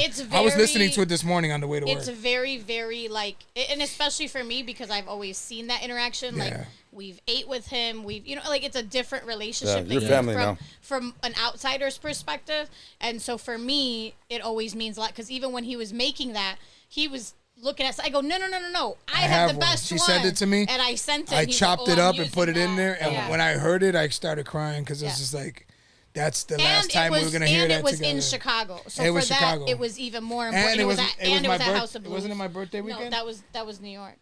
No, but it was like right after. Oh, no, yeah. No, that was New York. Yeah, but it was that. Yeah, I just saw the whole thing when they were carrying his casket. Yeah. On the back of the truck going through New York, that big monster truck, and all the bikes and stuff. I saw that. I went to his funeral, but not his burial. Yeah, I just wanted to say thank you, and there was a lot of people there that shouldn't have been there. So I was pissed off. I was apologizing to God the whole time. I had my fists like this most of the time. I know, because I was just watching people that just literally just shitted on him. They robbed him and they fucking kept him high and they. Not everybody, but there was a lot of people there that shouldn't have been there. The last crew that we had was the best crew we had. Amazing guys. Yeah, and the second and last, because Pat didn't come with us at the very end, but Pat was a good dude. But my guy Gilly, that was security before that. We had some really good guys throughout the years. Yeah. But we just had some. We also had some people that were opportunists, and they, and I never seen grimy until I got into hip hop. Mm-hmm. Like I never knew there was people out there. It'd be the equivalent of me being in K7. K's the boss. I'm the DJ, and I'm the one dealing with the promoter. And K's late for whatever reason. And I tell the promoter, K's upset. He doesn't want to come to the stage until you give me $2,000 because he feels like he should have made more money. That's crazy. They were doing shit like that behind his back. That's crazy. You know those sayings when you have somebody and you're like, when I die, I want somebody to be in like the escort, and there's a guest list at my funeral. I joke around and I tell him that all the time. I was like, no, please kick out anybody that goes for whatever, because that is a lot. You see that some of those relationships where you're. Yeah, they were just different. Opportunity. It was a lot of. Listen, I went to the funeral. It's hard. As soon as they opened the casket, I didn't even walk over there because everybody's making a show of it. It was on TV and everything, so I didn't want to. You know what I'm saying? So I just stood from where I was. I sat there for a minute. I looked at X's face. I said thank you. I knew he was good, and I walked out of that place. Yeah. And I went home, And I didn't need to be there for the fanfare and all the fucking pictures and man. We went to visit his grave. We went after. to his It was grave, just and us. I brought a picture of the cover I made for the wrote- mixtape yeah. remix, and we wrote something on it and left it there for him. You Like, know, he knows. Yeah, I ours was our picture. he knows what's up, man. X knows what was in my heart. I was never a yes man. Me and X got into some heated arguments over that type of shit, and he knew I loved him, and he said it. He said, you know, he said, as much as I hated you this one day, because I was like, no, you know, he's like, as much as I fucking hated you, I realized at that moment you really love me, dog. He's like, everybody else would have never did that. Like you. He's like, it pissed me off. I was fucking pissed, but I knew you loved me. And I'm like, I told you from jump, like, how the fuck? And I used to tell him, like, how would I go to your funeral? If you die from this shit, how the fuck am I going to show up at your funeral if I was one of the people that allowed you to do this shit? Enabled them. Yeah. Yeah, like, I could never live with myself for that shit. So You because can't. I said that to him, I was able to go to his funeral and be okay. Yeah. But then I saw everybody You had else, and I'm peace. like, this is exactly what I didn't want. You know Yeah. what I'm saying? You So I had- just dipped. But You were can't- at peace. You can't control Everybody other was people. his best friend when he died. Remember that. Yeah. Oh, I used to talk to him every day on the phone. No, you fucking didn't. Shut the fuck up. Couldn't get a hold of half of you when he went to jail. Stop it. Yeah. The only That's real the reality. motherfuckers. There was a Like, you know, handful of real motherfuckers. You always hear it. You know, your real people will show up for you at your worst times. Yeah. You know, it's cool. Everybody. And can I be don't there need to and- be in documentaries Yeah. and all that shit. Like, I don't need to be in none of that shit. I was with X for almost 18 years. Promoters that we did shows for, they knew who the fuck he listened to. You know what I'm saying? They knew that he gave a fuck and that I would not bullshit them. Yeah. They came to me because other people were robbing them. And they were like, you're the only guy that's been there the longest. Can I trust you? I'm like, what's happening? And they would tell me shit and I would tell X. I didn't go, ooh, how could I get in on that? Right. No, I was like, they're fucking stealing money from us. Right. They're That's fucked fucking, up. on your name, they're stealing money. And That's not why only- these promoters are like, fuck X. Yeah. It wasn't him. Yeah. Like, why would I hire a guy? I pay him all this money. He still wants more. Because he didn't want more. They wanted it. Yeah. And they were splitting it amongst themselves. That's fucked up. It's That fucking is fucked foul as up. fuck, That's man. fucked up. That's why I was happy to be done. Not happy he died, but happy I didn't have to worry about him anymore. Because I felt obligated to him. And I stayed longer because I was unhappy. Not because of him. Just life. I wanted to have this. Yeah. But I couldn't leave him because I didn't trust everybody. And he had some good guys with him at the end, but there's always a chance somebody was going to pop up, and I just wanted to make sure. That he's good. And once he was gone, I was like, okay, I'm free now. You know, and he's with God where he always wanted to be, where he always preached he would be. Yep. So I'm okay with that, you know? But God sent his guardian angel. Yep. My brother and him. Both of them born December 18th. Oh, wow. Wow. Yeah. Damn. Wow. Yep. So Crazy. All right. Wow. We'll move on to the questions. Pap asked this question too. If you had to do an opening DJ set nonstop, who would you like to open up for? Pimp. opening set, I don't know. I don't even know if I want that. It would have to be like an old school set. Like, it has to be old school, first of all. Who would you like to open up for? What artist? I don't think it matters. Okay. I just want to play old school. If it's fucking, it doesn't have to be an artist. It could just be a dope party. I just want to DJ for people that want to hear good music. Okay. And if you know what I am and you hire me, I hope you hire me for what I do and not me to be some other DJ, talks on the mic the whole time and fucking plays music that I don't play. So hopefully, because I don't do a lot of parties. So I Yeah. hope the people that are trying to book me are booking me because they want me. You know what I'm saying? I got to take a small loan out for my next event then. You know it ain't like that. Babe, we need a second mortgage. I do charity, man. Would you prefer to do private events or the bars and the clubs? I prefer to do dope parties. Dope parties. It could be a fucking high school reunion Uh-huh. full of people that just want to dance and listen to classics. I'm fine with that. I I love don't doing need those I for don't that need a reason. lot, man. I don't need it. I just want to play music and have people dance. That's it. Okay. It doesn't matter to me. It could be every person matters. One person listens to my mix on Mixcloud. I post them every Thursday. I get at least 1,000 a week, which isn't a lot. It's a hell of a lot for me because I give a fuck. Yeah. So every one person that listens, I get that. like 40 followers a week, sometimes 20. But every time I get one, I'm like, thank you. Hopefully you feeling my shit and you vibe with me. There's 300 mixes on that motherfucker. And you might not like all of them, but you're going to find something if you dig. You know what I mean? So Go on I just want to his entertain Instagram, people. You'll find the link to his mix. Yeah, Mixcloud is just at DJ Nonstop. So I own the trademark, and that was the only company that actually valued it. everybody else is like, we can't take them off. They're from other countries, and then whatever. I'm DJ Nonstop. Fuck you. Oh yeah. Hey, that's what AI said. AI said I'm DJ Nonstop. Errol, what is your My wife trademarked it for me. That was a gift, a Father's Day gift. What the fuck? Are you serious? All those years, his ass never had that shit Bro, trademarked. bro. My We're done wife here. did it too. Yeah, seriously. My wife did it You too. wanna know why? My You daddy. don't did it deserve too. your wife, bro. No, we don't. My daddy was a business owner, and Yeah, that was she's one always of the she's all things business. that I I snoozed. definitely. I'm like, where's your contractual agreements? Where is this? Where? I was like, You know what? Do you guys know each other? Do you guys like grew up together? She We're might be your soul long lost sisters. sister. She It might- must be. look, I Because joke around. she My did daddy the- had a lot of kids. Why don't so we she just might why fuck don't around and why be don't we my just say sister. these are the type of women that get wifed up? I guess so, It's man. not even about just getting wifed No, up. It's I'm about not being saying able just to get be, no. No. I'm not saying just you getting got- wifed you up. I'm gotta saying have a- you're the type of material that needs to be wifed up because this is who you. This is I mean, everything you bring to the I table. will say this much. I do tell him this all the time because of, like, we've been together 9 years, right? So this year will be 9 years. So I say this all the time. Had him and I been together earlier, oh yeah, his shit would be way different. Like My I business made side his would've been right. website, right? Like I don't give a shit how it sounds. Yeah. I did that. I don't care how many people wanted to help and do this and do whatever. I got Yeah, it. people drop and the this ball is all me the with time. my day job and me being a mother to 3 children And a wife. me doing all my shit still. And I'm like, no, hold on. You don't have what? Oh no, we're not doing this. We're doing this. We're doing this. Everything we're changed doing with this. her. So Am I joke lying? Al? Am I around. lying? Am I lying? So, you She know- sounds just like you sound like my wife.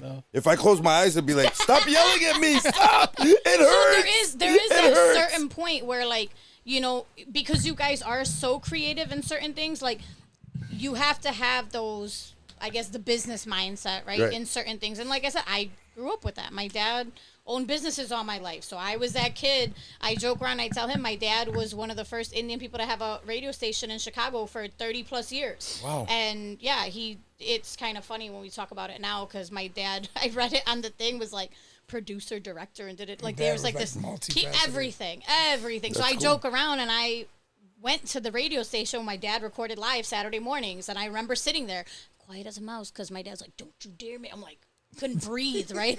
Like, I remember those days, and I know what it took. I remember my dad being like, "You guys breathe when I'm record," like when he would pre-record from the night before. Like I keep so doing. He does, yeah. So he does that all the time. Like there's a certain level when you grow up with that. I have pictures of me 4 years old on a stage with 20,000 people, like being next to my dad while he was an MC. Wow. You know what I mean? But that's who my dad was. He meets people all the time that knew my dad, That and they're worship like, her "You father. have no idea." I would have who never this man-" did it, Yeah. and these are like millionaire people. They're like, I would have never been this without your father. They always say that to her. So you know, She's when I definitely a see it in blessing. him, thank you. When I see it in him, I see the same things where I'm like, if you had that support and you had that direction, or just, you know, because a lot of times you guys don't. You know, he's just worried about the music, and I'm like. You And I'm could forgetting totally about everything else. monetize. Like Yeah, you same could have thing. totally monetized I on this and snoozed on made your everything. I life just a cared lot about easier. You know, I but got a now it's YouTube like, channel in 2018. Or yeah, that's or maybe later. And they already and just yesterday they're Oh, already yeah. deleting something else. It's like I quit. What are you talking about? I just got on TikTok. I'm have getting Tik- yelled at We for I that. don't have a even TikTok. yeah. I have one because one of my girlfriends, I love you, Heidi, and I literally made one so I could watch her freaking dogs. Because she's I don't have like one. TikTok famous for dogs. That's the only reason I have one. Actually, it's good because you can make some money off there, dude. Yeah, I know, but I'm good. I don't want to make money no more. It's too much shit to remember. I just want to keep making music, and I'm good. I'm good. I'm working in the movie industry, and I already did that shit, and I'm DJing too, so I'm fine. I love my life. Real quick, in the live stream on Facebook, we got Nathan Scott, Adrian from Tribe 3, Adrian, what up, GJGM, bro? and What Kevin up, y'all? Allen. Continue on with the questions. Errol, what is your favorite track right now? Ooh, right now. What am I listening to right now? Hold on, let me see. Let's see. You gotta I'll- break out the phone. I do, because I'll tell you right now. She has I a don't lot of know. dope I know. songs. I'm like, I don't know what I really want to listen to right now. Let's see. I was trying to see who I was listening to when I do. I will say Linnell Grant probably right now is my favorite. Okay. I don't. I probably listen to all of her stuff right now. she's just a mom that raps and has a lot She's of dope. like, she's just dope. She's just super dope. She's dope. So She's not like kinda, Cardi B and anybody. She's herself. No. No, I mean I listen to shit that's still curse words and it's still like Yeah, it's like ratchet there's- lyrics, but it's not. No, it's not. But the though. context of The it context is is not different. ratchet. It's like the difference there's between a bitch and bitch. yeah, like there's Yeah. one. My brother was laughing because he was in the car with me and. Nick, how old is Nick? 27, 20, I don't know, however old Nick is. He was just like, he saw the title and it says I'm a bad bitch. And I'm like, it is not. He's like, why are you listening to? I'm like, oh my God, listen to. not And he's that. like, oh, it's like some spiritual shit. Like, Yeah. oh yeah, you're a bad bitch. Go get your bad. Yeah, You know, like it's it wasn't. like the different. It meaning. wasn't like a go. Go bang Fucking 18 drop other it. Yeah, dudes and, like, and yeah, go Prada exactly. shopping. Yeah. Yeah, it's So, about lifting I up, would say, uplifting It your was about. spirit. Yeah. It wasn't about lifting up your ass. It was about lifting up. Yeah. hard. right. So when he listened to it, he was like, mind. "Oh, okay, I get it." I'm like, "Dude, shut up!" Like, This I'm ain't not about your- twerking. I'm not your age. Like, sorry, no. Yeah. Like, Nah, so what's your favorite track right now? Right now, I don't have any. I don't know what's out right What's your now. favorite track of all time? All time? Yeah, Bro, come on. just give me that one. That's too hard. That's like you too know how much hard. music he has? Like I that's have like so open much up so music. many tabs. All right, well, Shit. okay, we'll That's a lot. we're narrowing it down. What's your favorite DMX track? My favorite Oh. DMX track is "Ready to Meet Him." Ready to meet him? Okay. What's your favorite record pull? Record pool, none. None. Mine, DJ NonStop. No, Do you have one? You have a lot I of was, you have a lot of I could stuff. have a pool. I got You like really could. 200 remixes, like shit. Yeah. But and one-off remixes that nobody else has. If yeah, you well, go by his some flash people ha- drive, some he people has have a 'em. bunch on there. I've given How up, many are on your flash drive? 90, I think, around 97? 97 maybe. Yeah. There's 97 on his flash But I got drive new alone. ones. You know, I make them all the time because I'm always trying to reinvent the wheel. Like it's just Go to And our that's what- website. You can go with his flash I just drive. wanna- Listen to him. The one that I built because of me, I got it. I just Really want to. nice I just want website. to play. There's my dad and his brother on there. I just want to play shit I've heard before differently. That's it. Okay. You know. So right. So what was the question again? I said, what was your favorite record pull? Record pool. His Okay, so own? I was at Heavy Hits for a while. Oh, That, I'm was, on. that one's pretty good. I'm on that. I think that was that DJ City and that one I was I'm doing on a that lot. one too. Yeah. He's like, I'm only asking for myself. No, I'm on 6 pulls right now. Yeah. Oh, shit. I don't know that many. Yeah, I'm on. I was getting a lot of stuff. I still get music sent to me Oh, shit. because of the labels. Because I've been on the radio list for so long, they just send it to me, and so I get a lot of stuff anyway, new stuff. But I don't tend to listen to a lot of it just because I can't play it. So it's like even if I like it, I might listen to it. But I follow a lot of music pages, so that every once in a while, just because I get ideas that way. Okay. I'll hear something, I'll be like, I need to take that out and Yep. use it. So I like looking at other people's pages with music on it. I listen to a lot of shit like that, but I like old school shit. That's where I'm comfortable. All right. Now, remember at the beginning of the show, I was asking you guys about your favorite restaurant. Okay, so here's the reason why. So you're Well, this is gonna be a good one. okay. So you're eating at La Maria Morisco's in Des Plaines. La Marina. Oh yeah. He's a brother. He's a brother. He's Shut up. Jamaican. You can't. Yo, Marina. in Des Plaines, and you had a chance to sit down and talk to another DJ or another artist, living or dead. Who would it be? Living or dead? Yeah. Pun. I want to talk to Pun. Okay. Yeah, I think it was. Oh, artist, like any artist. in Any the world? artist, living or Yeah, I dead. think it'd still be Pun. Okay. I think because there was a time when Pun was out where I would have DJ'd for free just to be on the stage with him. Oh shit. Only because of the pride he brought to my people.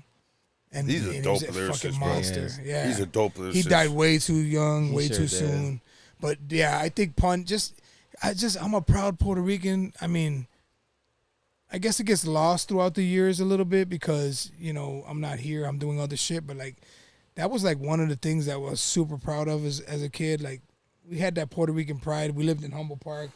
I was born in Humboldt Park, went to school in Humboldt Park. There's a lot of history that I feel like people forget, like outside of Puerto Ricans, that like there was a time where you could not fly the Puerto Rican flag, Yeah. right? So Yeah. like there is. I was that alive part- for the riots. That right, but there's a part that I think people forget that, and so when people that are not Puerto Rican or associated with Puerto Rican culture, they don't realize that there was a time where you weren't allowed to do that. So now that you can freely do it, We tattoo Do it it. on us. yeah, like you do it and you do it proudly, right? Right. Like, And there's nothing wrong. So I think if more people understood that when they're like, why are Puerto Ricans so obnoxious with their, Puerto Rican, it's that, right? It's the same in I'm even any more other proud. country that doesn't And I'm even have more it, proud right? that I spent 3 decades fucking traveling the world, getting paid to travel as a Puerto Rican from Humboldt Park, Chicago.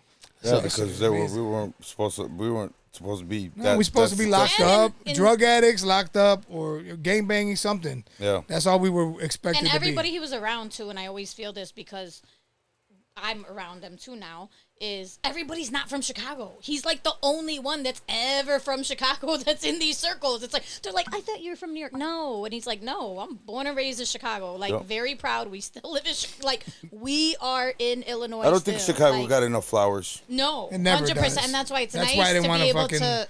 That's why I told you. He always makes it a point to you say were like, that's where he was from. like, thank you so much for doing it. I'm like, nah, like I'm on this whole Chicago. I don't care if it's one person watching. I don't care. If it's about Chicago, we're from Chicago, I'm going to support it. Because I'm all about the city, man. That's why I wear hats. They're like, oh, you're a Sox fan? No, I'm a fucking Chicago fan. Yeah. I don't give a fuck what team it is. I used to wear everything going on the road because I wanted people to know I was from Chicago. How many people are wearing How many people are wearing Bulls hats in L.A.? They ain't from fucking Chicago. So I wear mine differently. Right, I was like, they said that, right? According to the news yeah, now, according to the news, if you wear a Bulls hat, you're dumbasses. MS-13. Yeah, right. The fuck stupid shit. Yeah, but I'm just a proud Chicagoan, man. Like I live in Des Plaines now, but I was born and raised in Chicago. It's still Chicago. Stop it. It is, but I'm just saying. The airport is 5 minutes from us, right. and that's Chicago. Right.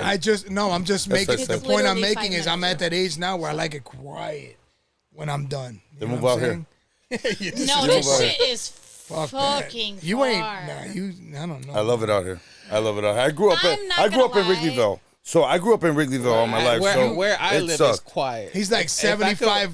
I live 3 blocks. I live 3 blocks away farms from the away metro from where I live. station. That's fucking quiet. 75 farms I mean, and 3 fields. Des Plaines is freight train central. So Yeah, we got a lot of trains. But I don't mind listening to the trains at 1 in the morning. Well, sometimes, the so. CTA high, the tracks I were right remember next that. to my house. My dad's Oh, gym was there. Yeah, it sucked. Jesus. That sucked. Well, yeah, that's right. That's right. It was Right over there. my dad's gym. Yeah, it sucked, and you hear that shit. so But Ariel- that's the old tagging nostalgia. You just hear the train and be like, yeah. So, Errol, same question. If you had to sit down and talk to another artist or DJ living or dead, who would it be? For me, I'm gonna go sentimental. I'll see my dad because he was an artist. He did plays and he did a lot of different stuff. So I would have to say my dad for me. All right. That's awesome. I would like to talk to your dad. That would be dope. Yeah, my dad died. It'll be 20 years soon. So Wow. a long time ago. Yeah, we were just talking about that. I was like, damn, it's coming up to like I've had my dad longer. Like He's been gone longer than Half your life. than I've been alive. Like it's gotten to that point. So there's a lot. Like he never got to meet my kids. He never. Are any you of the that. oldest? No, I'm the No, youngest. you're the baby of the family? I am. She's the baby. Yeah. So that's the last thing you want to do is talk to her father. Actually, I'm no. a father of 2 daughters. So, So- I'd have been like, come here, son, let me talk to you real quick. No, so I will say the opposite. So I joke around. My dad technically only had 2 daughters who I call my brother is actually my first cousin. His dad died when he was really young, and then they brought him from India, and he came here. But so technically it's only me and my sister, and we're 2.5 years apart. I was my dad's little sidekick to the point where I got called. My dad's name was Dheeraj, so Dheeraj Jr. So a lot of people that actually know me, the reason they call me Junior is because of my father, and that was just the name his friends gave, and they would always just go, "Oh, here comes Here's Junior." And Junior. I'm like, okay. And my dad would joke around and say I was the little boy that he never got to have because I wasn't this like girly emotion. I didn't understand it until I had a daughter, and I was like, "Oh shit, I get it." And then I had I was like, oh my God, girls are so emotional. I'm like, I totally, like now I get what my dad was talking about, why I wasn't like my sister, So no, my dad, I will say 100% of who I am is, I am 100% my father's child. He is the reason that, I was 10 when I shaved my head first. So just because the last, I don't know, 13, 14, whatever, however long I've had short hair now. No, I did this shit when I was 10. When, like, no women 30 years ago cut their hair short. So, and my dad was like, yeah, go ahead, shave your head. I don't give a shit. You were born and raised here in Chicago, too? Born and raised. Okay. Rogers Park? My birth certificate. defensive. So, my hospital's not even around anymore. It's Columbus, Cuneo Cabrini. is the actual full name of the hospital I was born at. Wow. It's St. Joseph's. I guess now the records are at St. Joseph's now. Okay. That's where I was born. Really? Yeah. Yeah, but Over St. by the lake. Yeah. Yep. You were born at Columbus? Yep. No, St. Joseph's. Oh, I thought St. Joseph's. I don't know, but that's where they have like the hospital records for Yeah. people that were born in Columbus Hospital. Yeah. Yeah. Nobody knows about it. NonStop. What is your DJ's pet peeve? What pisses you off as a DJ? About other people or myself? Yourself. Oy. That pisses me off about myself? No. What pisses you off as a DJ in general? Requests.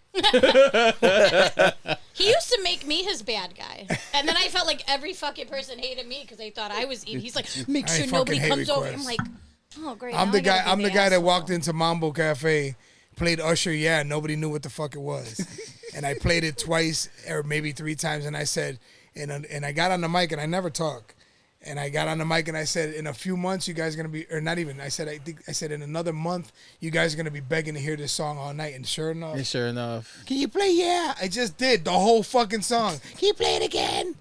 Like, stop. That's the same thing how I felt when LMA's Boot Up came out that year. And that was When I was like one of the first because it wasn't played that much out on the radio, and I was one of the first DJs that dropped that record when it came out, especially out in Kenosha.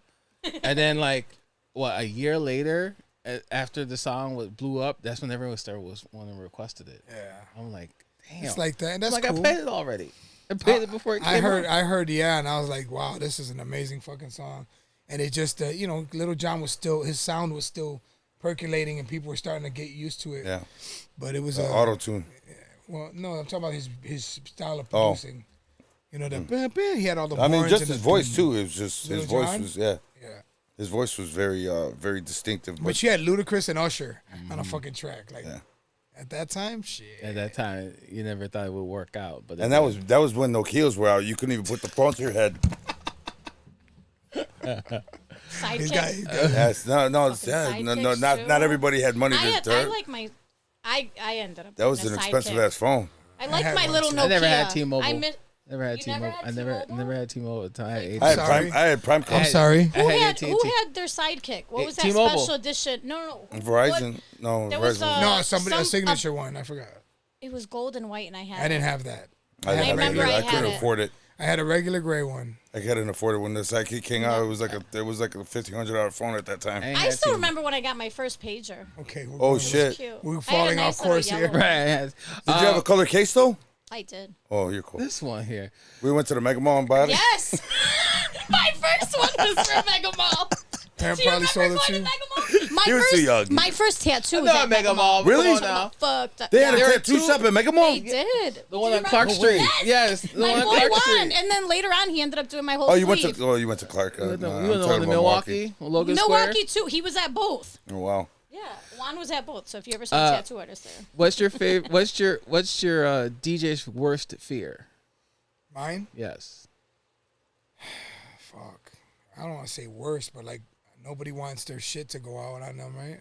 Yeah. It happened to me on GCI Live. Damn.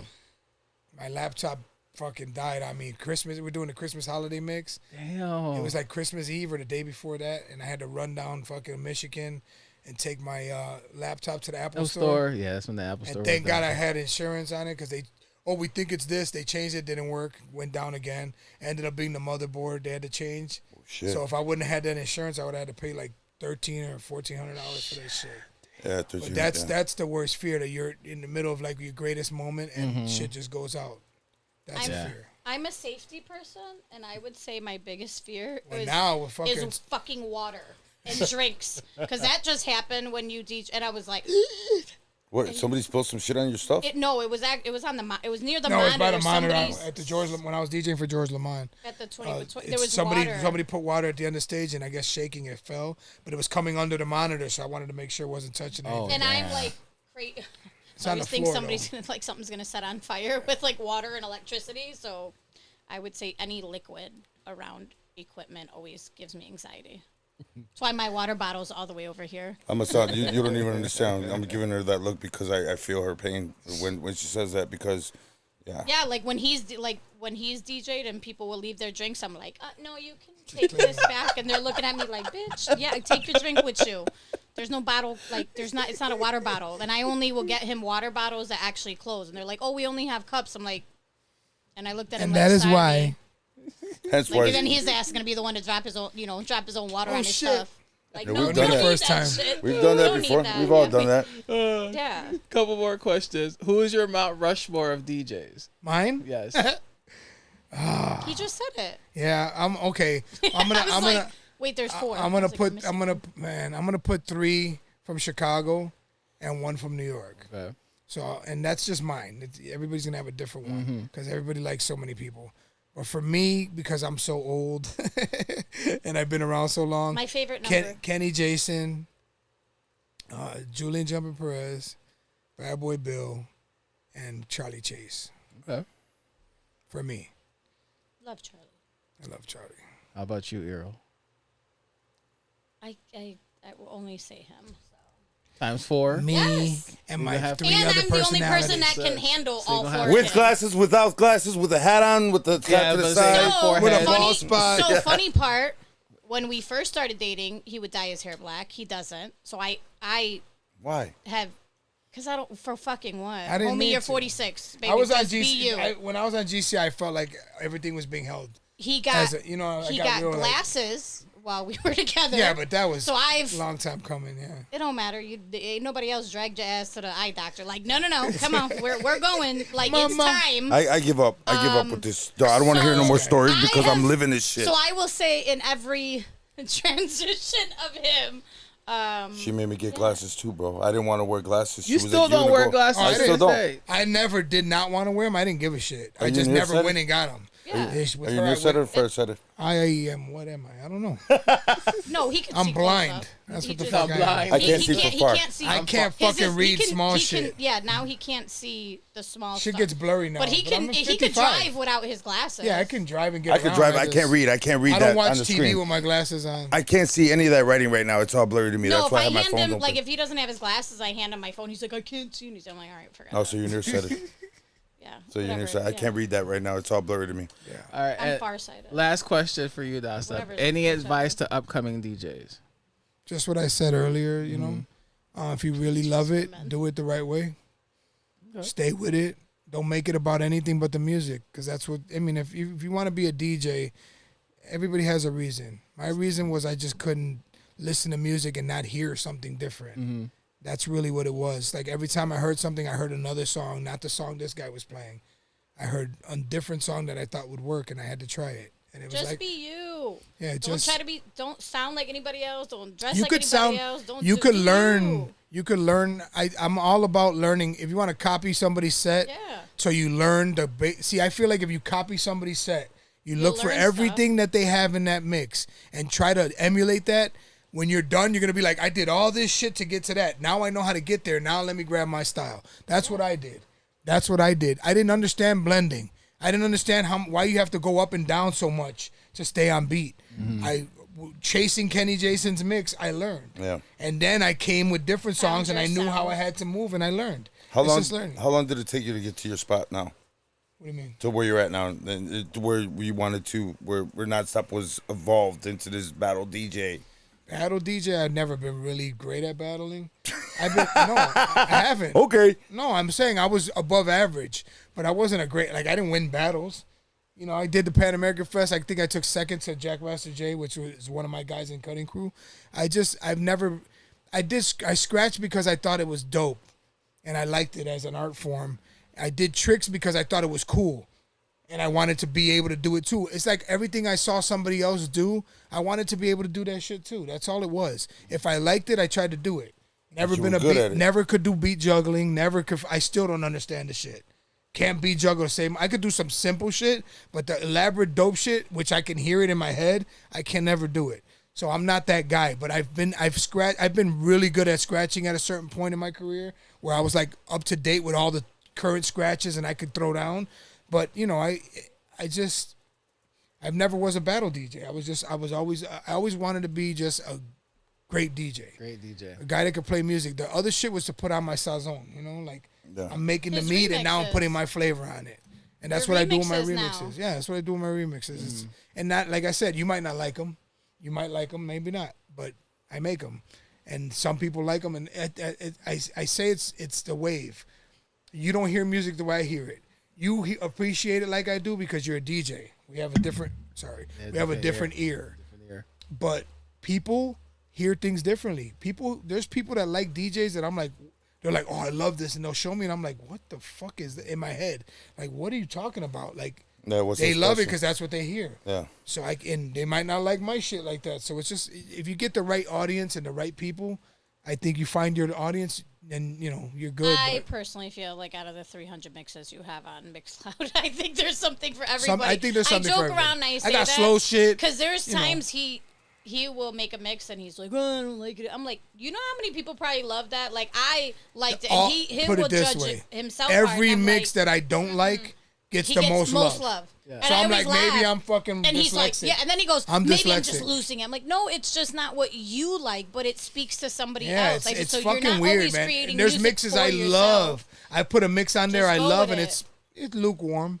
I put one on I'm like not sure about, and it's fucking everybody loves it. I'm like, okay. It's funny. Me and Tipple were just talking about that because he made a quirky ass remix, and I'm like, it's not gonna hit, and it hit. Yeah. That's how it is. But I was like, it was off. It was off by like 2 bars, and I'm like, that's off. I don't know why, but it just doesn't tone to me. Yeah, and I'm listening to it. I'm like, man, it didn't tone. It's like that for and me it's too. hitting, Yeah. and He it's does hitting. that, and I'm like, and we listen to his mix, and he'll like in his review process, and there's times where I'll even look at him like, that was bad. He's like, I already heard it. I'm like, okay. I mark it down. He knows Fix at this, this, man, this too loud. This at 22 and I'm 30 still seconds. Like he's very 23 particular. fucking years, and every day is the same shit. It takes me 3 days to get a mix done. Yeah, you're absolutely. You're just Sometimes I'm quick with it, but sometimes, bro. OCD.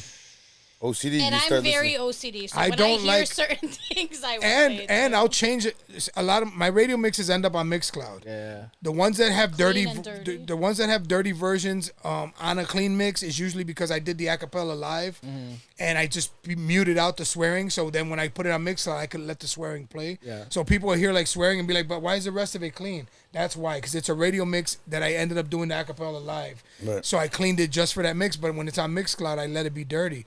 But there's a ton of shit on there that if I like a mix, I'll go and do a whole dirty version of that mix because I know people want to hear. Recreate I'll it. recreate it, but there's mixes on there that on the radio sounded a certain way, and I changed them. I've taken out acapellas and put different ones because I'm like, that didn't was like the okay way for it 2 sounded. days.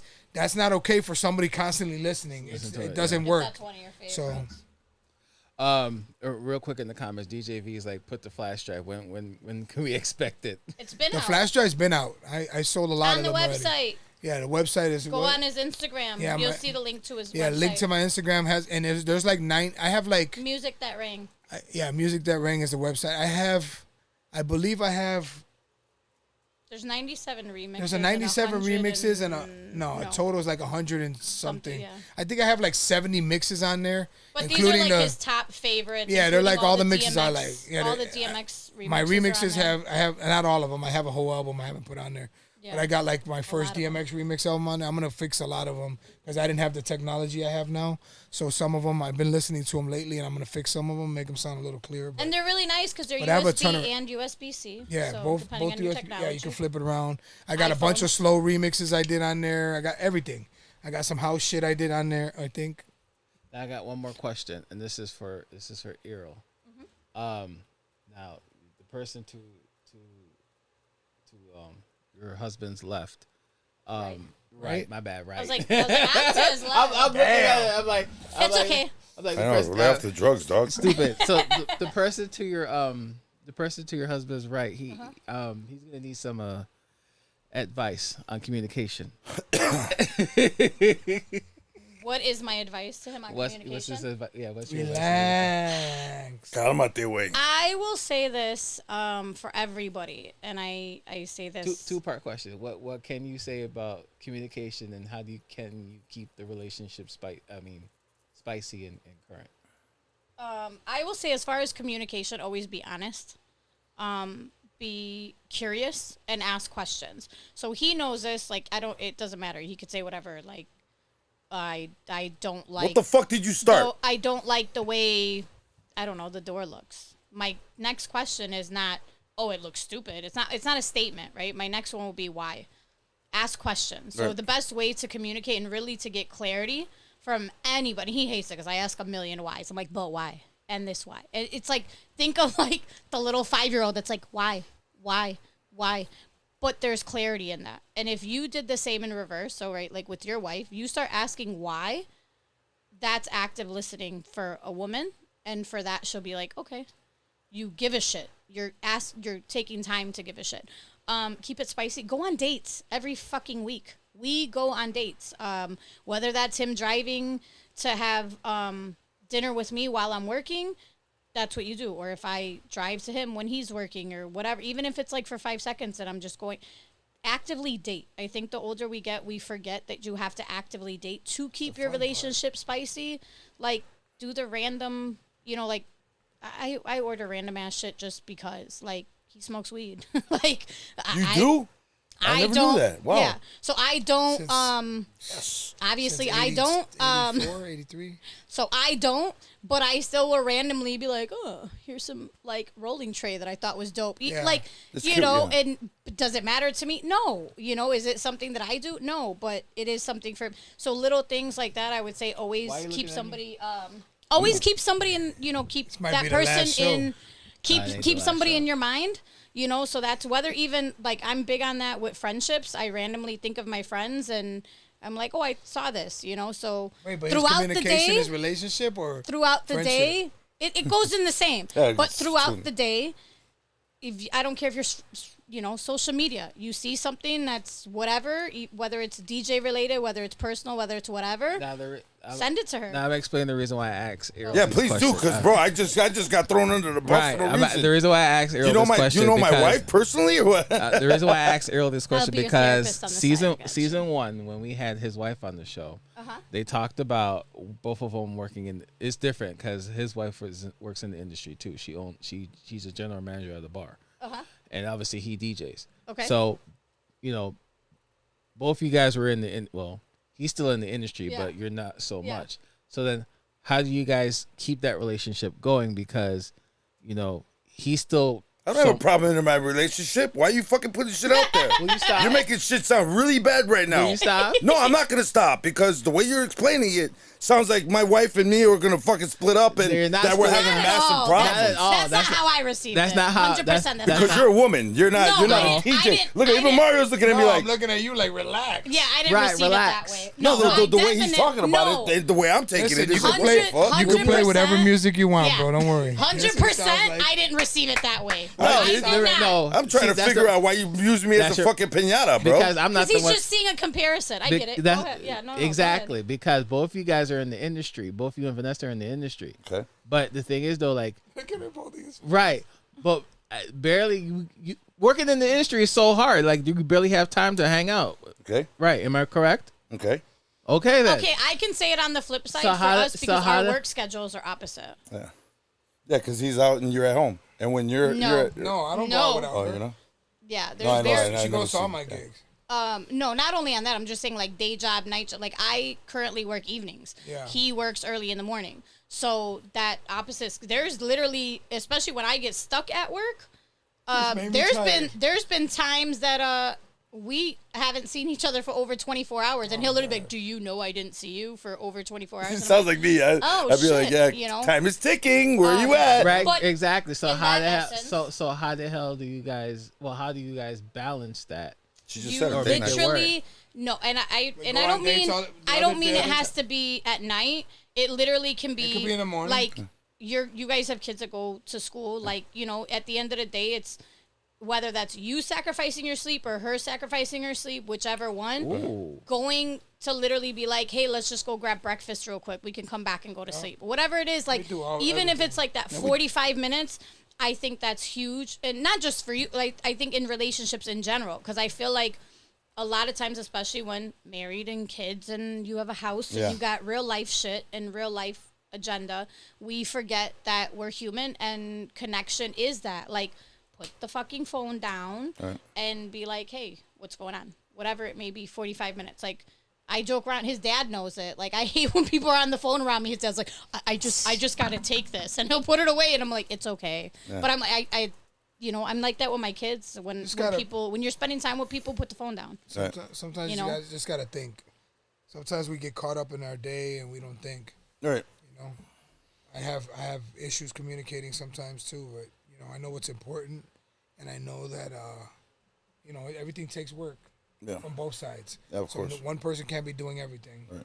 And if you have a hard day, communicate that. Yeah. Like there's times he comes home and he's like, I'm just tired and I can't. I'm like, all right, bye. Yeah. Like I'll get annoyed about it, you know, but it's like you communicated it, and I do the same. I get home and it's, you know, 100 things. The dog needs me. The kids. It's like, can I just have 20 minutes? Leave me the fuck alone. No, so when you're free to come back on the show to talk. I have a very alternating schedule. So it can't always be. We could zoom in for you. Yeah, I can zoom in. There you go. I know how to use Zoom really well. As long as you can receive your quick pay, Zelle, you know, so we can, for your services. Yeah, for your, yes. I'm totally down. Hold on, do I have to? Okay. Our session starts now. Anything over that? Jump in on What's your hourly rate? It depends how fucked up you are in the head. Nothing as long as you have growth. He knows this. I'm very. Water from tired. I definitely will say that I will always pride myself on always being a phone call away from people. I think the world needs a lot of support in a lot of different ways. So all jokes aside, I do think you need to find your community and find your people. I've randomly made friends on social media just from a public post of somebody struggling, and I'm like, hey, if you need somebody to talk to, reach out. And I genuinely mean that. So anybody that knows that about me knows I do genuinely mean that. Like there's people that were actually following him that were huge fans of him that I became best friends with just because of that. That's awesome. Like they started following me, and it was something. I post stuff all the time on personal like growth shit. Just it doesn't mean it affects me. It just in general, I post things out there, and somebody was like, "Oh, this meant a lot to me," and I'm like, "I'm sorry you're struggling. If you need something, let me know." And then we went back and forth for a couple days, and now that person's one of my best friends. So. That's awesome. Cool. That's awesome. Crazy little world, but social media is for that. So all the people that are commenting, thank you. And everybody that tuned in, thank you so much. Yeah, thank you, Susie. Everybody. All right, it's been a long night. Don't get mad. Don't get mad if you know. Like, we have actually been up earlier than. I've been up since 4. Yeah. I've been up since 6. I got you. It's been a real one tonight. Yeah, it's been dope. Actually, I've gotten like 3 or 4 inboxes right now. What a great show! And I'm just gonna let you guys know right now. I don't give a fuck what they tell me to play. I'm playing what I want to play, okay? Because just like Emmy said, you're Mario NonStop. Somebody said that, yeah. I'm with fucking the who Tony, I am, Tony bro. Montana. Who commented that? Somebody did. That was earlier. Envy, I think. Envy. Was it? Nah, I don't know. Envy. I don't know his Envy. handle. Shout out to Envy. DJ V commented. He said, Even though we're clowning "Big thanks, on you. Mario, for being a major inspiration to Chicago DJs and the entire hip hop scene. Your influence runs deep. The culture wouldn't be the same without you." Thank you, bro. I appreciate that. That's Thank what I you. said, bro. So much Be love. that. Pass it on. Be that. Much love. Be good. Let's all be that for people. Kind. Shout out Eddie Wild Style, baby. We gotta get part 2. We gotta get part 2. I was gonna ask NonStop. Any last words? My last words are thank you. No, thank you. Man. Appreciate Thank being you. here. Thank you for what you do. Thank you for your friendship over the years. Brotherhood, We're gonna bro. see each other Come on, a man. lot. Thank you for yours recent because we just met like a few years back. Yeah. Right? I knew this guy when he was dark haired, fucking bigger. Not dying it. Sorry, babe. No, It's all right. It's all right. He's like, I got to nah, but you know, I'm just happy. You know, my boy Oliver. I see. We my love boy, Oliver. my boy Pamp up there. Like, no, man, I told Jesse. I did an interview with Jesse De La Peña recently, and I just told him, yo, everything I've done in my career, everything that I was blessed to be able to do, all my friends, everybody that I've known for years, they've all been in the back of my mind because I've always wondered. I hope they're proud. I hope they saw this. You know, when K7 came out, I was like, I hope my friends, like the guys that, you know, I've been DJing with, I hope they see us on Arsenio or Soul Train, and they're like, that's my guy, you know? I just want to make people proud of me. I want to do it the right way. I'm happy and blessed that I've been able to do it, and shout out to all my friends that have been around since day one. We're going to ride this shit till the wheels fall off. All right. you know what you just said was pretty deep, but besides all the glamour and the glitter and the grits and everything, you're just a solid ass dude. I appreciate that. You're just a I solid want to ass be who dude. my mama raised. Yeah, right? you've what always matters been like to me. that. You always been like Thank that. you. As And badass as you always were. Because you know how those people are. Yeah. Some people, you know, you said it yourself. They look at you like, oh, thanks. Yeah. You know, and I know a couple guys that are still like that. It's like, dude, humble yourself down. You ain't doing shit. Or don't. Or You don't. ain't doing And shit. I will Or say don't. this much for Just anybody. be who you want to be. Anybody that is, I've Don't seen talk it a to me. lot. I've seen a lot of people and other DJs that are huge fans of his come up to him, talk to him. He's a normal person. He's not gonna not welcome you. A lot of I people look like that I'm I mad, see, but I'm just tired. He is a resting bitch face. So do I in public. So just ask him. I see a lot of people that I can see the passion. I'm like, do you want a picture with him? Because they just won't ask. Like a little puppy. Well, they don't, and it's not, because they don't want to. And he does the same thing. I'm the same way, so I because get it. he grew up in, like all of that traveling, and he's like, I should have took a picture with, and he says it all the time. All Biggie, these come artists, on, Biggie, bro, Pac, like- everybody he's been around, he never has taken a picture with anybody. I didn't and wanna he always- bother them. He didn't want to bother. Same way. And I'm then they really die, big. and I'm like- And I'm really big because of, again, I lost my father as a teenager. So for me, I'm She's really big picture on. queen. I'm super picture queen. Anybody that knows me will tell you that. I saw the selfies. Yeah, I am. I'm selfie queen with my entire Have you group. seen the selfies? At our vow renewal, I literally every single person had their picture at the table that we took with them, whether it was a friend with Mario, whether it was me, whether it was all of us. That was a big thing to me. So Shit's take important, man. pictures. Ask him. Go Live your whoever. life. Just be you. Enjoy your Fuck life. the world. Don't take things too serious. Are you related to Don't take Alfredo yourself too Nieves? serious. House No, that's 13. House 13. House House 13. No, just because it's like Martinez. It's like, just because he has the same last name. I might yeah. be. Just saying, like, not trying to be funny, but there's a lot of people in his family, and I was actually at work, and there was a girl that had the last name Nieves, and somebody was like, "Oh, are you two related?" Mind you, this was during COVID, so I couldn't really see her face. And I laughed, and I'm like, I don't know. It's my husband's last name. I go, she might be. He has a big ass family. I don't know. We might be related. And she ended up actually She's being my his. actual cousin, yeah. She actually was his first Working in cousin. the same And field. well, the funny part was the reason I recognized her was we were all on a Zoom call like months later, right? Because when I first saw her, it was COVID. I didn't see her face. Ask. Months later, I kept looking at her, and I'm like, damn, she looks like all the women. So I literally, like a weird, creepy person, took a picture of the Zoom, and I'm like, is this girl related to you? Because I swear, and he's like, I don't, and she's obviously a lot younger because he's the older one out of the You cousins. didn't send me a picture. You sent me the name. I took a picture first, and I'm like, I'm Yeah, telling but I you, didn't see the picture. yeah, and I saw the and name. he was like, I don't. Because you said Amanda. I go, I don't know. Yeah, I her go, I got full a name. Mandy. And I go, said, duh, well, I have a what do cousin you think Mandy. it's He short went, for? I'm like, who names their kid? I was like, so he's I like, didn't oh, know. maybe. So I end I up always knew literally Mandy. sending her an email. I'm like, hey, a random question. Is your dad so? She's like, oh, do you know my dad? I'm like, remember when we joked around till we might be related? Yeah, we are. I'm We married are. to your cousin Mario. And she's like, oh my God, we are cousins. So I have a cousin Mario. I don't know. I was never know. I was in a training class, and there was a dude. He was a younger kid. His name was Nieves, and I realized it like at one of the last days. And I looked over, and I go, he might look like a Nieves. I go, hey, we might be related. You might be related to my husband. I go, so bye, cousin. And he started laughing. So. I would have been like, all Oh, right. thank you. Thank you Yeah. guys, man. No, It was, thank it was, you, it man. was a Thank good you. time. Thank you, everyone. Thank you. Thanks Thank for you, tuning real. in, Thank y'all. you. This was awesome. This was Bye, amazing. guys. Have a good night. Now I could safe. die a happy man now. You can die a happy man. You can. There's one thing off the bucket list. Really? Yeah. Actually sitting down with Mario and fucking just talking to him, just talking to him like this, man. This is awesome. We never see, like we always said, Huh? we always been in the same room together. We're always somewhere. Way past- oh my 11. God, it's 11 o'clock. Yeah, Yeah, we've it's been- 11 o'clock. Bro, Man. I gotta go. I gotta work at fucking. Before he gotta get home, he gotta go. He That's gotta go what I home. He said. gotta get some sleep. He gotta catch the. And we're far as hell from you. No, you're not that far. So you want me to drive you home? I can drive you home. Oh drive the car. God. I drive pretty fast. NonStop has been awesome. Thank you. My pleasure. Hero has been awesome. Thank Yeah, you. thank you. Thank you, guys. Been a good one. Been a good one.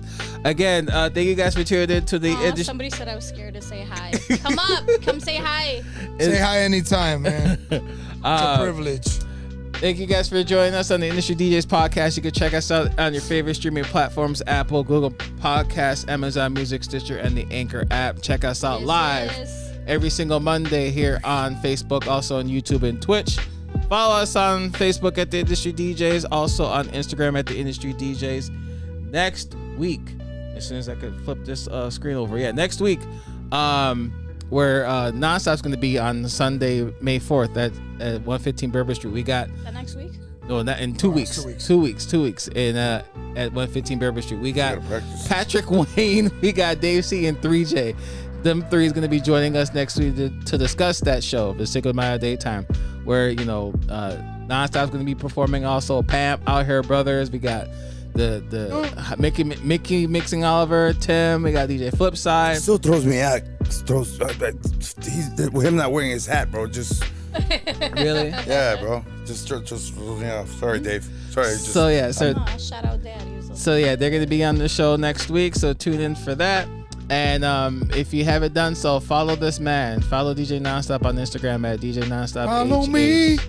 oh shit. Yeah, all of us. And check out his mix every single weekend over on 103.5. Oh, let me say 104.3 jams.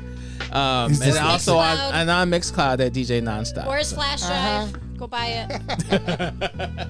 See my awesome website. So as a thanks. matter of fact, before he says that, why don't you throw out your socials right now so they know? Not your social No, security number. hers is private. No, not like that, but for the mix. Oh, for the mix, go ahead. You His is DJ Nonstop HH on Instagram. Go follow out for that. You can find all his links to Mixcloud. You can find our website Mixcloud's on at there. DJ Nonstop. You'll Yep. find that.